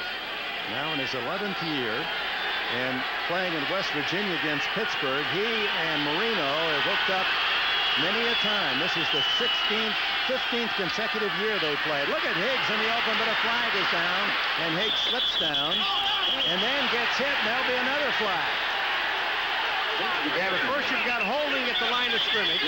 And maybe that's on Byers hitting Kelso late. There's holding at the line of scrimmage. That's one. Bruce Smith was giving us that one back at the 32-yard line. He's the new official. But boy, again, Byers and the hold was away from the play. And big hole for Higgs. Higgs went to the outside. There was nobody there. What an excellent call. Again, running the football. You're absolutely right. Higgs, when he broke to the outside, there's nobody out there. All right, we got 2 penalties. How are we going to do them? Marino's in it. Did you see Marino's new mustache? Yeah, you like mustaches. What do you think of his? I think it's loud. He said, I can't grow a, there it is. I can't grow a mustache. I can't grow a beard. Here we go. 69, offense. That's Personal foul, unnecessary roughness. 41, offense. That is decline. Marino, hold it. Now the personal foul is on Byers. Here comes Higgs. He slips down. There's Kelso. Kelso touches him. And Byers hits him. That's a block. I mean, sorry. Here's Kelso. He touches him. Plays over there. And Byers comes in. Split second. Yeah. I mean, how are you going to stop at that point? You can't stop. That's number one. And the field is slippery. But Byers, and he didn't hit him with his helmet. He hit him with his shoulder. It's a game of contact, folks. 43-yard line. Kelso had early problems with headaches and concussions and has that protective shell on his helmet. Miami, uncharacteristic. 75 yards penalties. So 3rd and 11 for Marino on this opening drive of the second half. Has to go to the hand signals as the crowd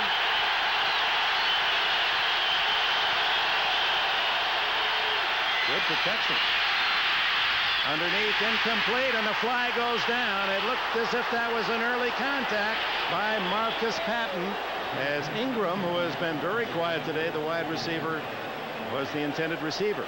And they're going to boo like crazy, and if they have the screen, they can see it. They'll see it. Patton hit him too early. Pass interference, defense. Patton was there. These fans aren't booing that much because Marcus Patton was there. Marino has time to throw the ball. He gets hit there by Talley. But watch this. Patton is all over the back of Ingram. There's absolutely no question about this play. He lets him catch it. It would have been 4th and 5. All right, here we go again. Marino stepping up. He's going to step up into the pocket. He has time to throw the ball. Good blocking, and then the throw. It would not have been enough for a first down, but Patton was riding him early. And the automatic first down on the interference call at the 36. Marino, that quick trigger to Byers. And Byers bumped out at about the 24-yard line. First down. Cornelius Bennett over there to make the play. You know, here's the situation. Cornelius Bennett, number 97 on Byers. He was on Byers. Dick, and then he let him go. Marino pumped. It was a play-action pass on the left-hand side of the screen. We're not going to see it, but there it is. Yes, we are. You see Cornelius Bennett bumps Byers, and Byers goes to the outside. Once he lets him go, Marino sees it, and they pick up the first down. It's just Marino following his man. What a pickup for the Dolphins. And Keith Byers has caught 50 passes or more each of the last 5 years. Only John L. Williams up in Seattle can make that play. Again to Byers. He just shreds Mark Maddox and has another first down at the 12-yard line. Dick, 2 plays. Who's covering Byers? Linebackers. Marino wants that. If you're going to cover Keith Byers with a linebacker, then I'm going to go to him. Here comes Marino. Byers out of the backfield. Maddox coming from the inside. Byers shakes him, but Maddox, it's not bad coverage. It would have been about a 5-yard gain is all. But Byers' strength slips the tackle and picks up another first down. Now they're at the what? 12, 13, 12. Byers, 255 pounds. Always an outstanding receiver going back to his day with the Buckeyes as an All-American. Oh, what an opening drive to start this half. They've used almost 7 minutes, and now it's Higgs. And he's caught in the backfield for a yard loss. Good penetration by Jeff Wright and Bruce Smith. Dick, one thing about, if you're talking about Miami, and you don't mention Tony Page, who's one of the best blocking fullbacks in the game, no longer with the Miami Dolphins. He and Bruce Smith are very good friends. And I said, was it money with Tony Page? Because we saw him so many times as an excellent blocker, one of the better blockers in the National Football League. He said no. He walked away with his dignity. He had nothing to do with money. Bruce said all he wanted to do was leave healthy, and he did that. And we asked about what is the difference between Byers and Page, and the only thing is Page is a little bit better blocker. Byers better with the ball in the open field, as we have seen. Marino overshoots. He tried to loft it in to Byers. But good coverage by Maddox. That would have had to be just absolutely perfect, and there are only inches there. Yeah, you know what? And I'm telling you something right now. Marino's down there saying that the official blew it because that Mark Maddox was holding Byers. All right, Bruce Smith coming upfield. He's on Webb. Good block by Higgs. Well, Higgs comes in and cuts him at the leg, but it didn't hit him in the ankle. Watch this. Here's Byers. Now, see this? He's grabbed right there. That's just a bump. That's a good play by Maddox. I'm sorry, Dan. Dan Marino, you're not going to get away with that one. 3rd down and 12. The 14th play of this drive. Handoff, Kirby. Behind a good block by, I believe that was the center. And Kirby gives Stoyanovich now a much easier shot at a first down, at a field goal with a first down not made. It'll be about 4th down and 5. And this, going back to the missed extra point in the mathematics, would give the Dolphins more than a 2-touchdown lead. Currently a 13-point advantage. But what an impressive drive. I mean, you're talking about 8 minutes off that clock, over 8 minutes. Almost 8.5 minutes. Into the wind as well. That's buying time with the wind in the 4th and denying Buffalo. Stoyanovich hooks it through. 24 yards on the kick, and the Dolphins build their lead 22-6. And by Castrol GTX, engineered for today's smaller cars. Light sprinkles again here in Buffalo. Thurman Thomas getting ready to come in. Andre Reed appears to be all right. But what a drive by Miami. They consumed 8 minutes, 23 seconds. That means that now Buffalo only has 6.5 minutes with the wind here in the 3rd quarter. And there's a key part of the drama. Keith Byers. Good kick into the wind by Stoyanovich all the way to the 7-yard line. Russell Copeland. And the rookie from Memphis State returns to the 28-yard line. And with that, a timeout. Kelly and the Bills with work to be done.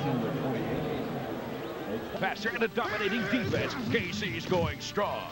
The Raiders, tough as nails Jeff Hostetler's running the offense, and the D's back in the silver and black. 2 Super Bowl champion quarterbacks, 2 top defenses go head-to-head in a Wild West showdown. The NFL on NBC next Sunday. With Paul McGuire, Dick Enberg.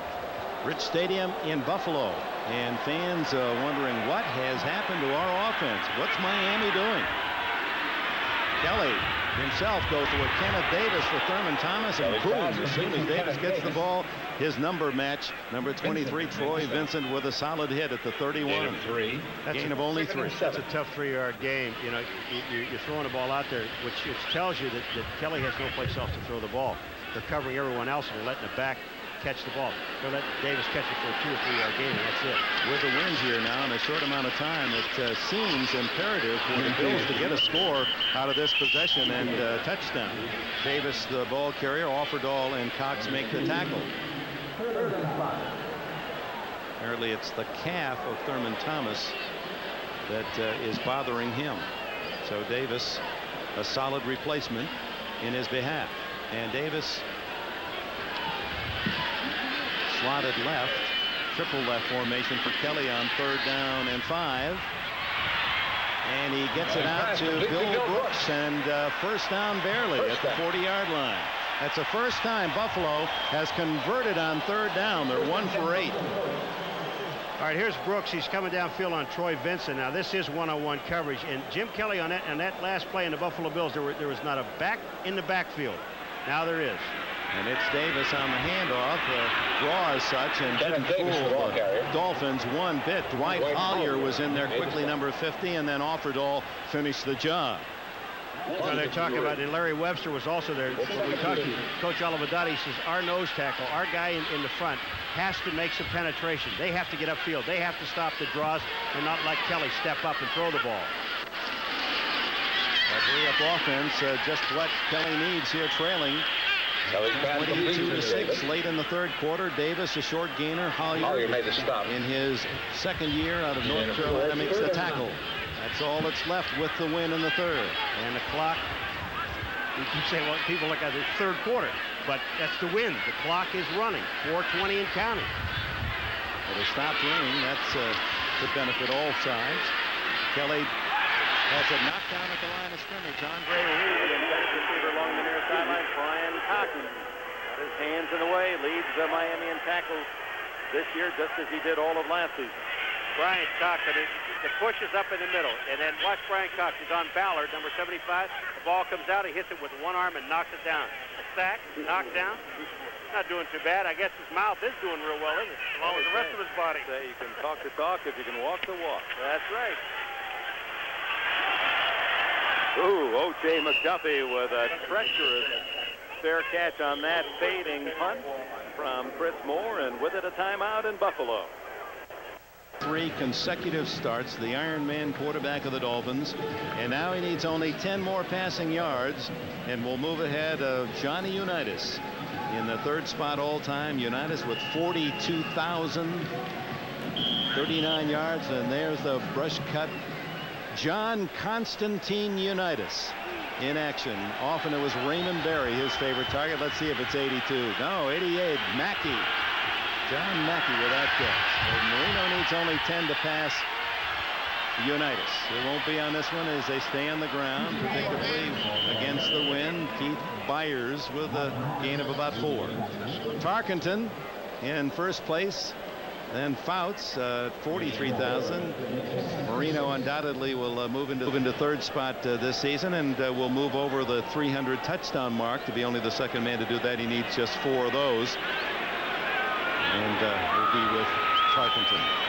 Yeah, Schuler, the comparison, because he was around both guys close to the border. He said they're just 2 tough players, and they both have one other thing in common. Their middle name. Constantine.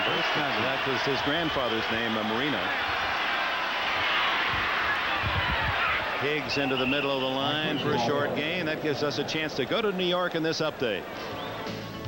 All right, Dick, Marv Albert in New York, and in Indianapolis, once again, Vinny Testaverde has come out of the bullpen for Bernie Kosar, and he threw this touchdown pass to the tight end, Brian Kinchin. The 3-0 Browns now lead the Colts 7-6 in the third. Oh, by the way, Dick, thanks for putting up with Paul McGuire today. We do extend our deepest apologies to you. I'll expect that 82 Lafitte in the mail sometime this week. 22-6. It's been a vintage game for Marino. Underneath to Kirby. Kirby stops shy of the 40, and that'll be very close to a first down. Patton and Jones collaborate on the tackle. Let's see on the spot. It's right at the 39, and that's where the yardstick is, so they'll measure. That won't be enough to move past Unitas. A short gain of a couple. He's going to do it one other way, too, with a mustache. Because he said it's coming off after this game, but he's going to do it with a mustache. As soon as he gets through puberty, so that thing really will grow out. Oh, that's first down. Boy, this has been a remarkable effort by the Miami Dolphins. Both sides of the ball, especially after the disastrous second half played against the Jets at home 2 weeks ago, where they couldn't rush the ball. They've rushed it today. And Marino, his usual perfect passing game, even into the win. 19 first downs to 7, the Miami story. And a 22-6 lead. Kirby. And the rookie to the 43-yard line. Well, you saw next week we have 3 games, and we want to look 2 weeks ahead because for you fans watching in Pittsburgh, The San Diego game there at Three Rivers has been moved to 4 o'clock. So it'll be a 4 o'clock game in Pittsburgh against the Chargers, in a very important game in an NBC doubleheader. Cincinnati, Kansas City, Miami, Cleveland. Ooh, that'll be a good one too. Jets and the Raiders, and New England, Phoenix, San Diego, Pittsburgh, 2 weeks from today. A 4 o'clock game in Pittsburgh. Kelly hoping he can get the ball as Miami chewing up this third quarter on the ground. Higgs breaks the tackle of Smith, but nevertheless loses a yard as Cornelius Bennett and Mark Maddox there to follow up. Bennett, by the way, was the second pick in 1987 behind Testaverde, who was making his presence known as a Brown. All right, watch Bruce Smith now. He just breaks in and cannot hold on to Higgs, but here is Cornelius Bennett on the outside along with Mark Maddox, and they make the stop. You know, the one thing we talked about at the beginning of this game, turnovers usually win the ball game the last 4 years. Buffalo's only turned the ball over twice, but and Miami only 3 points off the turnover. Last minute of the third quarter, third down, Marino. That'll be to pass Unitas, and Irving Fryer has the ball, and John Unitas, he's, I'm sure, watching today. The 31-year-old Dan Marino go over his 42,039 yards. Well, part of the remarkable effort of Marino is the fact he's always playing. Never hurt, 143 straight games. And here it is, a typical Marino strike. Irving Fryer, and look at this. He's looking at it. Okay, put that ball on ice. Yeah, Heller, they're congratulating. The guys know. I mean, the players know. Heller, congratulations. You know, nice job. 20-yard play. 22 seconds to go in the third quarter. Higgs. Really stop and go to get around Bennett, but just enough time for Henry Jones to come up from safety and land a good lick. And that's probably the last play of the third quarter. And Marino and Miami dominated the third. Only a field goal, and that ball in wrapping already. On its way back to a special place. Dan Marino's day. We'll be right back after these messages from your local station. Hiya, football fans. John LaRoquette here. Listen, if you like seeing big people slam up against each other, watch me and Roseanne go head-to-head Tuesday night. It's the Super Bowl of sitcoms. The lease, the monthly payment, the term, the deposit, the drive-out cost, and, of course, the legalese. Why it's called legalese, we have no idea. There's nothing easy about reading this. It is, however, very easy to lease the GS. The place to do it? Your Washington area Lexus dealer. If you're a Redskins fan, join me, Sonny Jurgensen, on the team. Sports Radio 570, WTEM, home of the Washington Redskins. Inside information on the Redskins, not just game day, but every day. If it's about the Redskins, you'll hear it first from me, the head coach. Only on Sports Radio 570. Where's Rigo? Rigo. Sports Radio 570, the radio station for real Redskins fans. Have some class and join the team. In 1776, we had the American Revolution. It was good. In 1917, we had the Russian Revolution. It was not good.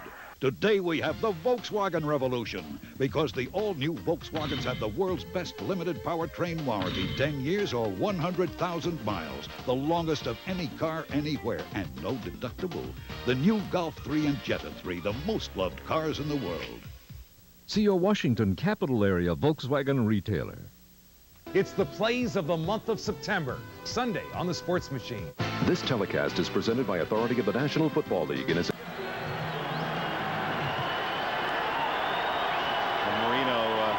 Ball that passes Unitas. Maybe we'll get John to sign it. Marino in trouble. Unloads, and wide open is Fryer.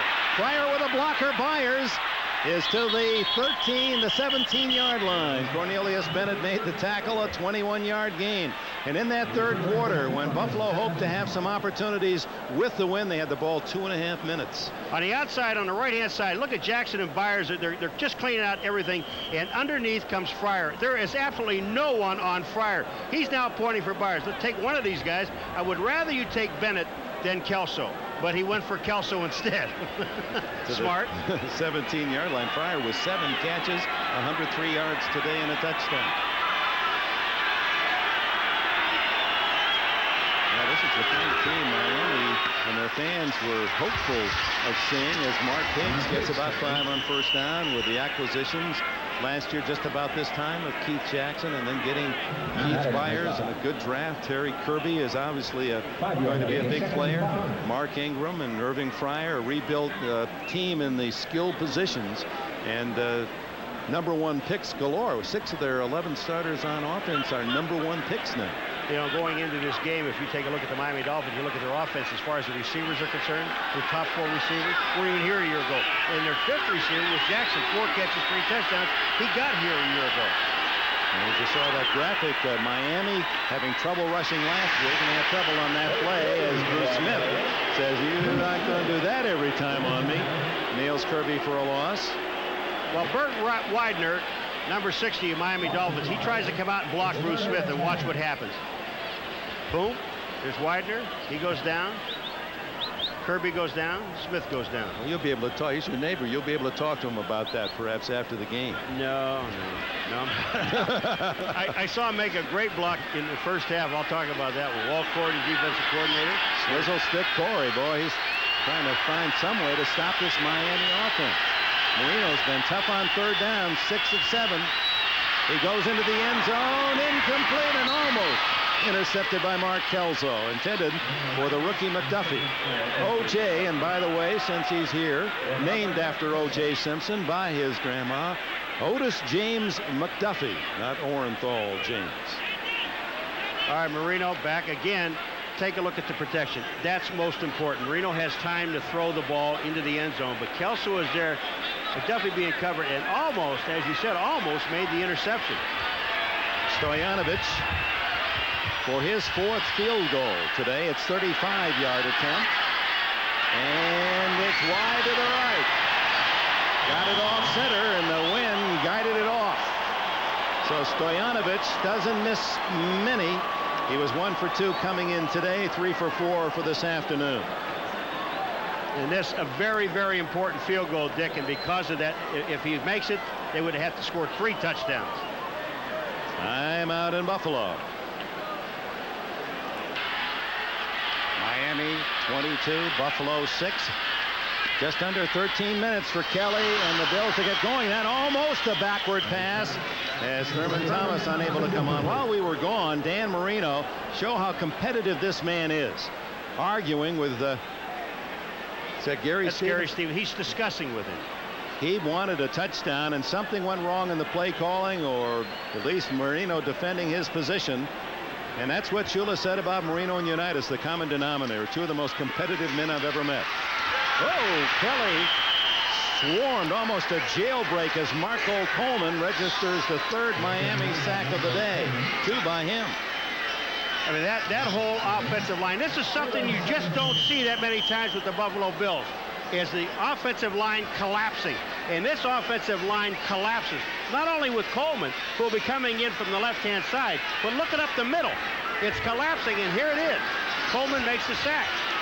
Now Kelly deep in his own end and has to throw it away as Thomas, the intended receiver, well covered, and Kelly was running out of time at his own 2-yard line, and just like that, 3 and out. And those aren't kindly boos emanating from the faithful here at Rich Stadium. Kelly 11 for 21 today, 78 yards total passing, 2 interceptions. Brian Cox was back there in his face taunting the crowd, saying hello again.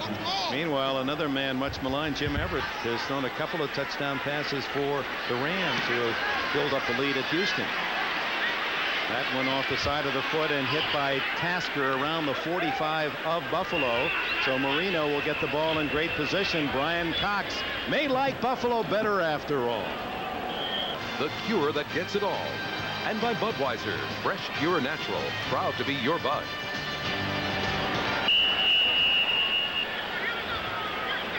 It must seem like that Buffalo offense entwined, ensconced the way Miami has played them today, 22-6.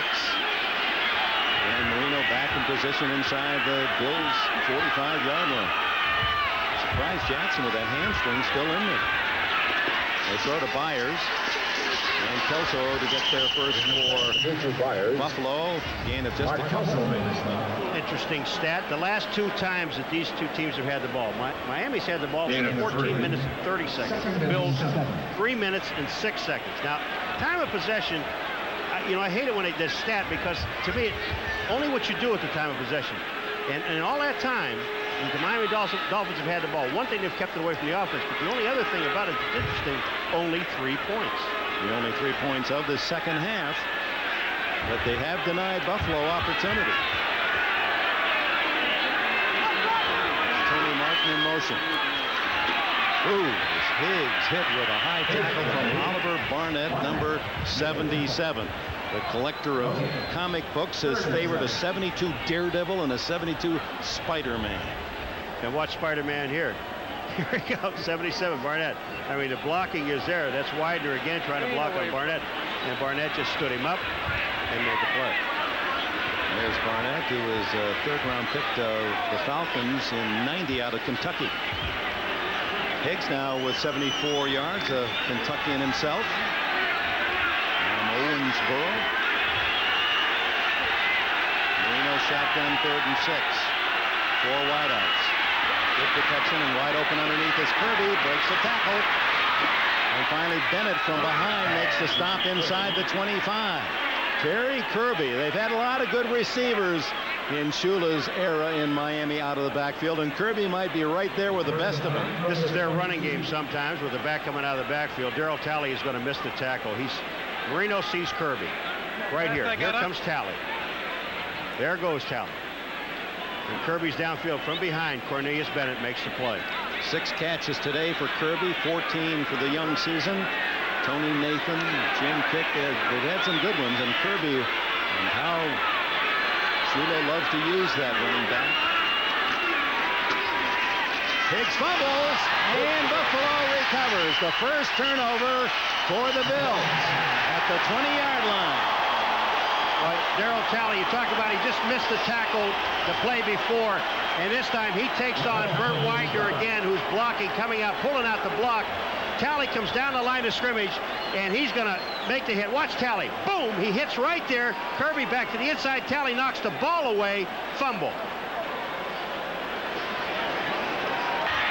22-6, Miami stopped on the fumble, forced by Talley, recovered by Jeff Wright. Kelly, his receivers covered again. Oh, just eludes the tackle, and now runs it out of bounds at about the 29, 30-yard line. That'll be good enough for a first down. What a nice play by Jim Kelly. Now, there's no backs in the backfield. There are no backs. And watch what Kelly does. Here comes Coleman, 90, into the inside. So Kelly goes outside. Coleman is chased to him. But watch what Kelly does. See him square up to throw. He can't throw. Holds a defender, and then gets back to the outside. Bestie Jackson, 24, ran him out. 10 minutes exactly left in this 4th quarter. Little shovel pass, incomplete. That's not a fumble. Incomplete to Kenneth Davis. Larry Webster and others in the thick of it. I'm sorry, Dick, but the most important thing about this screen that they ran in the championship game 6 times for 90-some yards, even if he caught the ball, he'd have gotten killed anyhow. Take a look at the number of Miami Dolphins that are going to be there when Davis catches the ball. Bang, the ball is there. He has no chance at all. Webster was right there. I think Tom Olivadotti hasn't had them watching films of all those screens complete in the championship game. Incomplete to Don Beebe in that game in Miami that sent Buffalo on to their 3rd straight Super Bowl. Olivadotti saw his defense give up 90 yards on 6 of those little slip screens. Not today. They've been ready for him. Isn't he something else? You know, when the defense plays a good game, it's the defensive player. When the defensive plays poorly, it's the coach. Over the middle to Copeland, the rookie. And he's into Miami territory. That's an Andre Reed type reception and run. 21 yards. Russell Copeland was one of the guys, the first guys you heard from in training camp. They said this guy is definitely going to make this team. Not only an excellent returner, but he's got tremendous hands and very good speed. 4th round pick out of Memphis State. He's 6 feet tall, 200 pounds. Little high for Beebe, incomplete with J.B. Brown on the coverage. Stopping the clock with 9:21 to go. A must possession time for Buffalo to score. They need 3 possessions.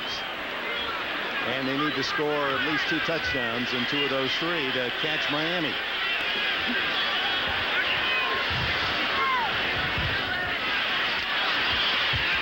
Kelly to Davis. Gives up some ground to gain a couple 3. Dwight Collier makes the tackle. Gain of about 6. Dwight Collier did an excellent job. There's Andre Reed on the sideline, but did an excellent job on that play, because what happened is when Kenneth Davis caught the ball, he made him backpedal to get some help. He stopped him from getting the first down. By the way, Reed will not return today. That shoulder injured at the end of the first half. Davis weaving his way to a first down at the 35-yard line with 8:45 to go. Look at Hobley, the tackler. You notice not too many people have left yet? Oh, they are tremendous, Sam. You don't have to convince me of that. And they're used to foul weather. They obviously love the Bills, and to their credit, for 5 consecutive years leading the NFL in attendance, and they'll do it again this year. Underneath to Davis. Whoa, what a tackle by Collier. That is out of the textbook. There was also another guy sitting over there, too, is John Offerdahl. We haven't mentioned his name about tackles, but he's always around the ball. Here's the play outside. Davis gets the ball. Collier squares him up and just drills him right there for a yard loss. 2nd and 11. The watch is on the eyes are on the clock, and that becomes the watch with 8:08 left in this 4th. 2nd and long. Kelly has the completion. Shy of the first down is Bill Brooks. Brooks has had a decent day today. Came in with 7 catches, has 4 this afternoon. Former Colt. Now, normally you would say in this area that it's 3rd down, but this would be 4-down territory. Not necessarily so, because they do need a field goal. 3rd down, a long 2. Ken Hall is the center. Kelly calling out the play. Ken Hall, he's down on one knee, turning around talking to Kelly. Took a long time to get it off. Shoot up another 15 seconds. Kelly over the middle. Caught for a touchdown, but apparently, yes, Bill Brooks. 27 yards, and finally Buffalo can cheer a touchdown. Touchdown.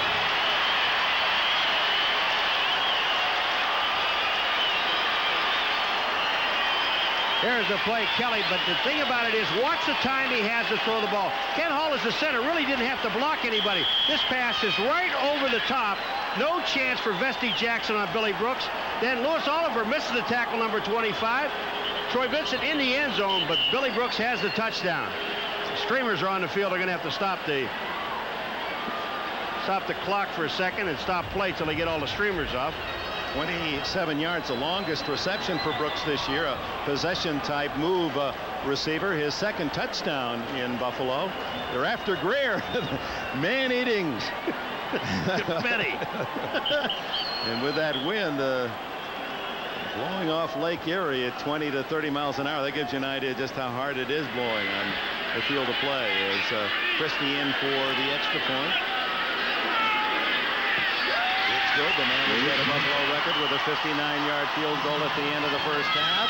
And Buffalo with 7:23, hopes still alive. 7:23 to go, and Christie lining up the ball at an angle, and so the good hands team for Miami, a possible onside kick. No, he's having trouble. He's having trouble even getting it to stay on the tee. He's going to probably need somebody to help him out. Just resting against the tee. It's onside kick coming. We know that. And it's going to go left.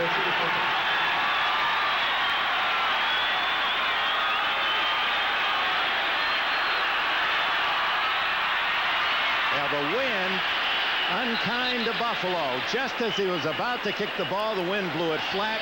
And instead of hitting that 2-hopper that allows the men on the left to come in and cover, it just squid easily to Dwight Collier. See, but if he stops, it doesn't attempt to kick. See, on the ball, if he stops now, they will let it go. They will have him re-tee the ball or reset the ball, but he went through with the kick. And that just even make contact was quite an effort by Christie. See, remember one thing, it did not fall off the tee, Dick. It was never on the tee. Kick, Miami ball. The ball, you know what happened with the illegal kick? It was beyond the line of scrimmage. It was beyond the 35. Watch where the ball is when he kicks it. The ball blows down. Well, I didn't know it wasn't. I thought that he was going to call it a legal kick. It went 10 yards. What was illegal about it? I would have said legal kick. Oh, a legal kick. I'm sorry. He did say a legal, not an illegal. A legal kick. Huh? My lips cold?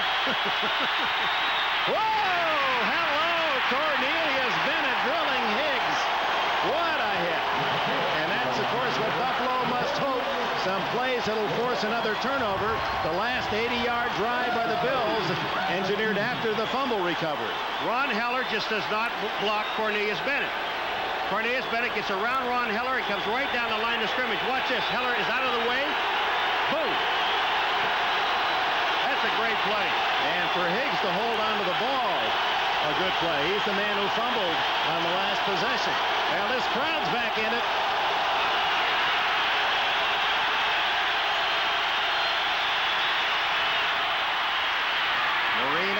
Protecting the ball, backup tight end Greg Beatty from Stanford. And his first catch of the season, make that his second catch. He had one coming in for 1 yard and a touchdown. Is close to a first down. It'll be third and about 3. Mark Maddox made the tackle. You know, one of the things you can't orchestrate?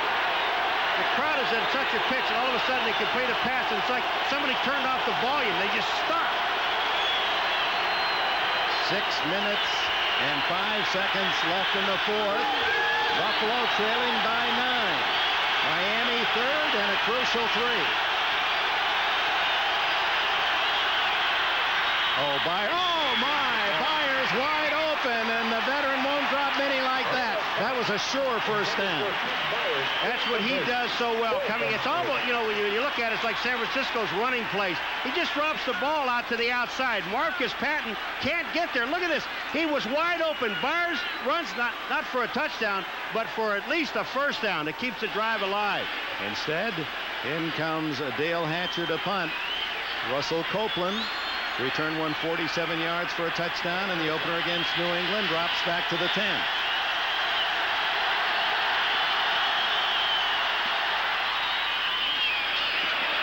Copeland lets it go, and it takes a Buffalo bounce out of bounds at the 11-yard line. 5:44 remaining. Buffalo has all its timeouts. Welcome back to Buffalo, and a reminder tonight, all-new eyewitness video at 7, followed by an all-new sequence starring Roy Scheider. As the executive producers David Burke and Steven Spielberg have another special for you tonight, Under the Sea.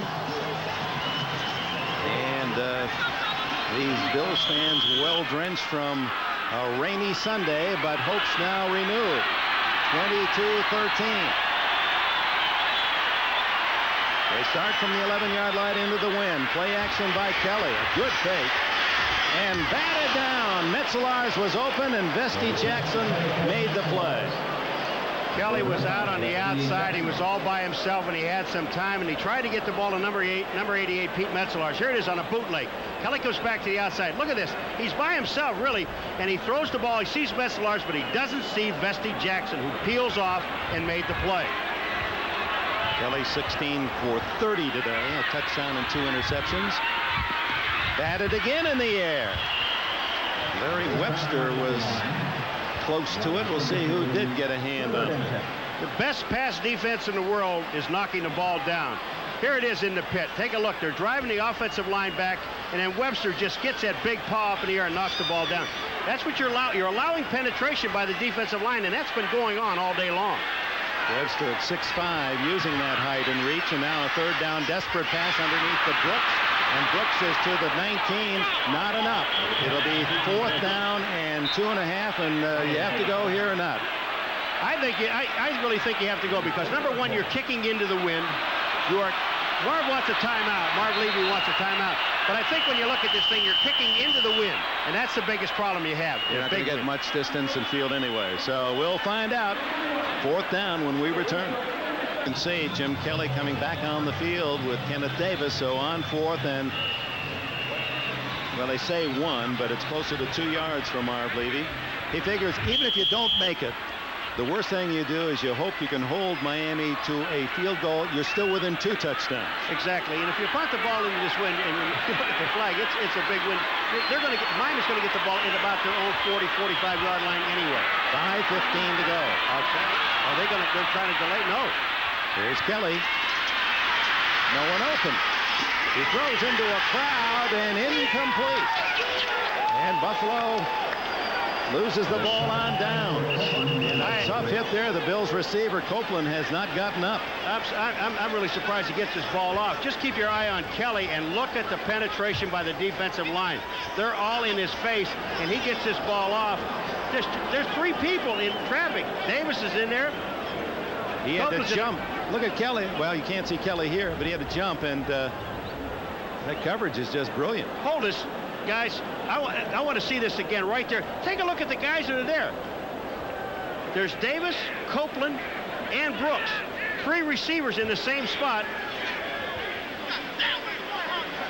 First of all, Davis comes off the line of scrimmage right here, and bam, Offerdahl just drills him, knocks him back to the outside. That's why he ended out there. What they're trying to say is Hoyer is out there, and he hit Davis. He's looking for some help, but that ball ends up with 3 receivers in the same spot. It'll be Miami's ball. There are no flags. And meanwhile, the concern for Russell Copeland, at least he's into a sitting position. He was being hit from behind and then sandwiched by 2 tacklers for Miami. But you can't say enough. I mean, Offerdahl, again, we talked about him being around the ball, but, you know, when Kenneth Davis comes out of the backfield, Offerdahl is actually the guy that ended putting him in that pattern. I don't know if that was his route or not, but after Offerdahl hit him, it became his route. John Offerdahl was questionable with a shoulder injury. The bye week allowed that to heal, and just as Dan Marino said, every snap I look to see where Bruce Smith is. Jim Kelly said, on every snap, I'm going to make sure I know where Offerdahl's position. Because Offerdahl is always behind the ball, around the ball, whether he makes a tackle or not. Just to the right of the screen. Watch this. 56. Ooh. That's what I said. He put Davis in the pattern. I don't think Davis is supposed to be there. And then Copeland gets the worst of it as he's sandwiched. But he walked off and he's fine. He's sitting down. Many times that those Dolphins have worn smiles up here in Buffalo. At the 19-yard line officially. And it's Byers. And Cornelius Bennett drops him for a loss. When you watch Byers, he's just trying to stay in bounds. Well, it's now at the 5-minute mark, because now inside 5 minutes in the 4th quarter, every time you go out of bounds, the clock not only stops, but it stays stopped. Miami 2-1 in offense today, around 400 yards for Shula and right at 200 for Buffalo. And with that loss on the last play, drops back to 395 for the Fins. 2 years in a row up here in Buffalo. And in September, and Buffalo with that impressive 14-1 September coming into this game since '90. Byers, even though protecting the ball, not taking any chances, able to penetrate inside the 15-yard line. It'll be 3rd down and about 5. And time called Buffalo. It's a 9-yard gain. And that's the offensive line doing the job, and Miami's defensive line doing the job. And if you say one thing about this game, Miami, there are a lot of things to say, but Miami, point of attack, offensive line and defensive line. And you never give those guys enough credit, but their lines, both sides, just totally outplayed Buffalo today. And don't forget, next week the line play will be for the Los Angeles Raiders. The man on the left, Marcus Allen, will look like the man on the right in the red. As he now plays for the Chiefs, and nothing he would rather do than put some punishment on his former teammates and owner Al Davis as the Raiders go into Kansas City and Arrowhead to play the Chiefs in a very important AFC game. 4 o'clock games, the Colts and the Broncos in Battle of Equines, and the Chargers will be in Seattle. And again, we're going to Marv Albert and I will be out there in Kansas City doing that game, but we're going to see 2 teams coming off a bye again, the same as this one. Now, you can't blame anything on the bye because what? Take it easy on Marv, will you? I mean, you know, I've never been to dinner with this guy. The wear and tear on poor Marv. I mean, can't you just give him one game where you behave yourself? I mean, just one time. I would like to go to dinner, but he invited me one time and he told me it was black tie. And I don't have a tux, so I could go with him that, and he knew it. That's why he invited me. Miami with 130 yards rushing today, and here on 3rd down and 4, it's Higgs. And even though the Bills know the Dolphins are going to run the ball, Miami does, and right down the Bills' throat for a first down inside the 10-yard line. Keith Byers with another block. We said the one thing that Tony Page, who retired this year, had maybe a little bit more on Byers was blocking, but Keith Byers has had some devastating blocks today. How tough is it to win in Buffalo in this great run for Marv Levy? They've lost 5 times in their last 47 home games. And Miami handing one of those last year and another one today, apparently, with 3:40 to go. 1st and goal. Byers. And Kelso came up from safety to stop. Bruce Smith from the backside, along with Marcus Patton. You know, one of the things that happens in a ball game, you know, is when you have the defense on the field as long as they've been on the field today. The Buffalo Bills defense, I mean, that's all we've been talking about is Miami's offense and Buffalo's defense. And that's due to the credit to Miami's defense, who did such a great job keeping Buffalo's offense off the field. Did that come out right? Boy, did that sound good for a while there, and then I got lost.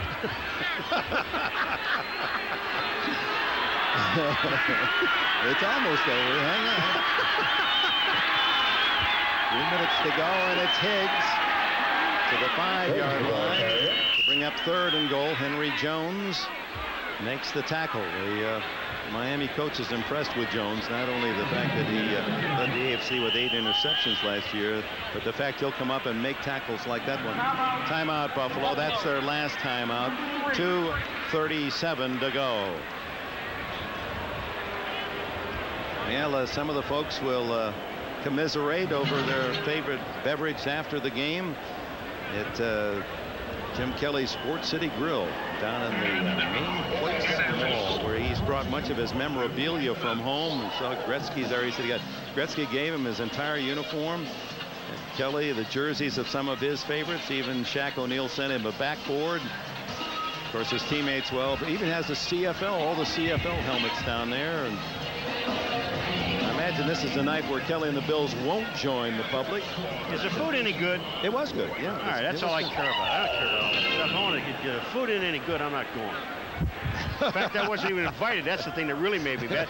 You didn't invite me to dinner. I can't go to dinner with Marv. You didn't invite me to dinner. That's right.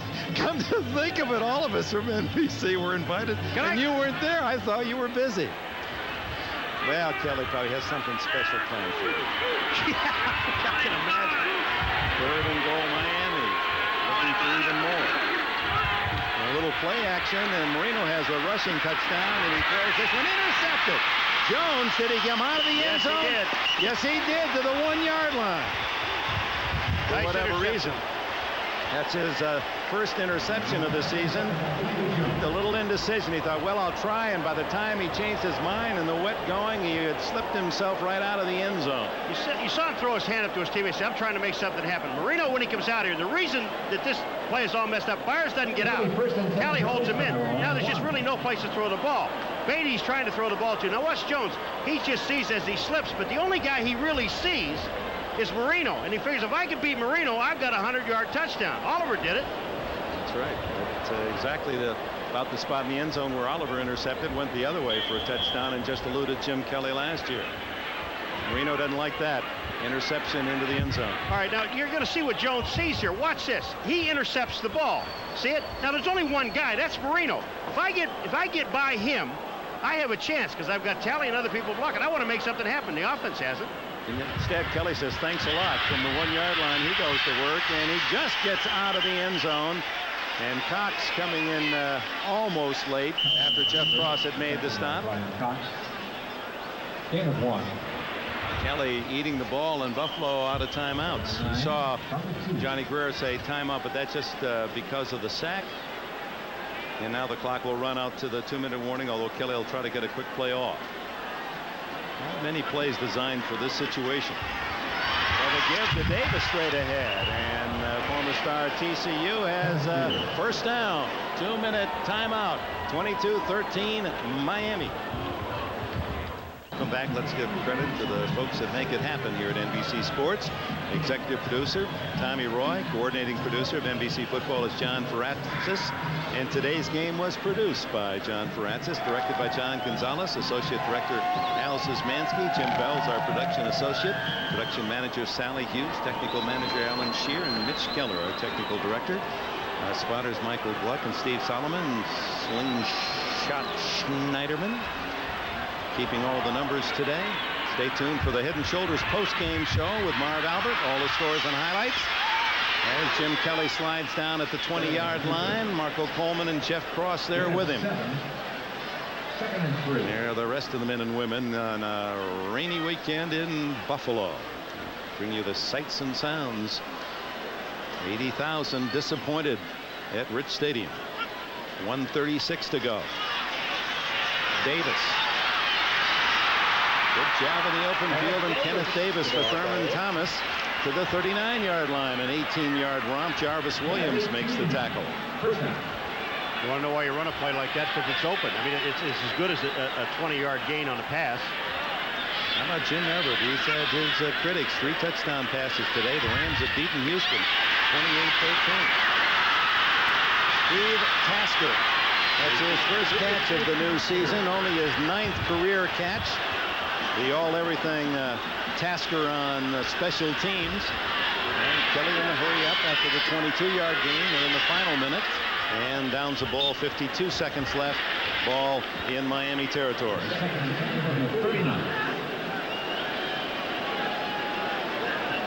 And the Rams with a surprising win at Houston, and other scores and highlights on our post-game report. The Head and Shoulders post-game show. Mike Ditka. We've all kidded Ditka about his attire. I thought he was very chic today. About his hanky chic. He has the same hanky you have. Well, it was nice. Thank you. Underneath at the 35-yard line, Tasker's second catch, but Shula's give them all you want of those. Yeah, again, the Bills cannot stop the clock, and you're in a third down situation. 22-13, the Bills trailing as they head throughout.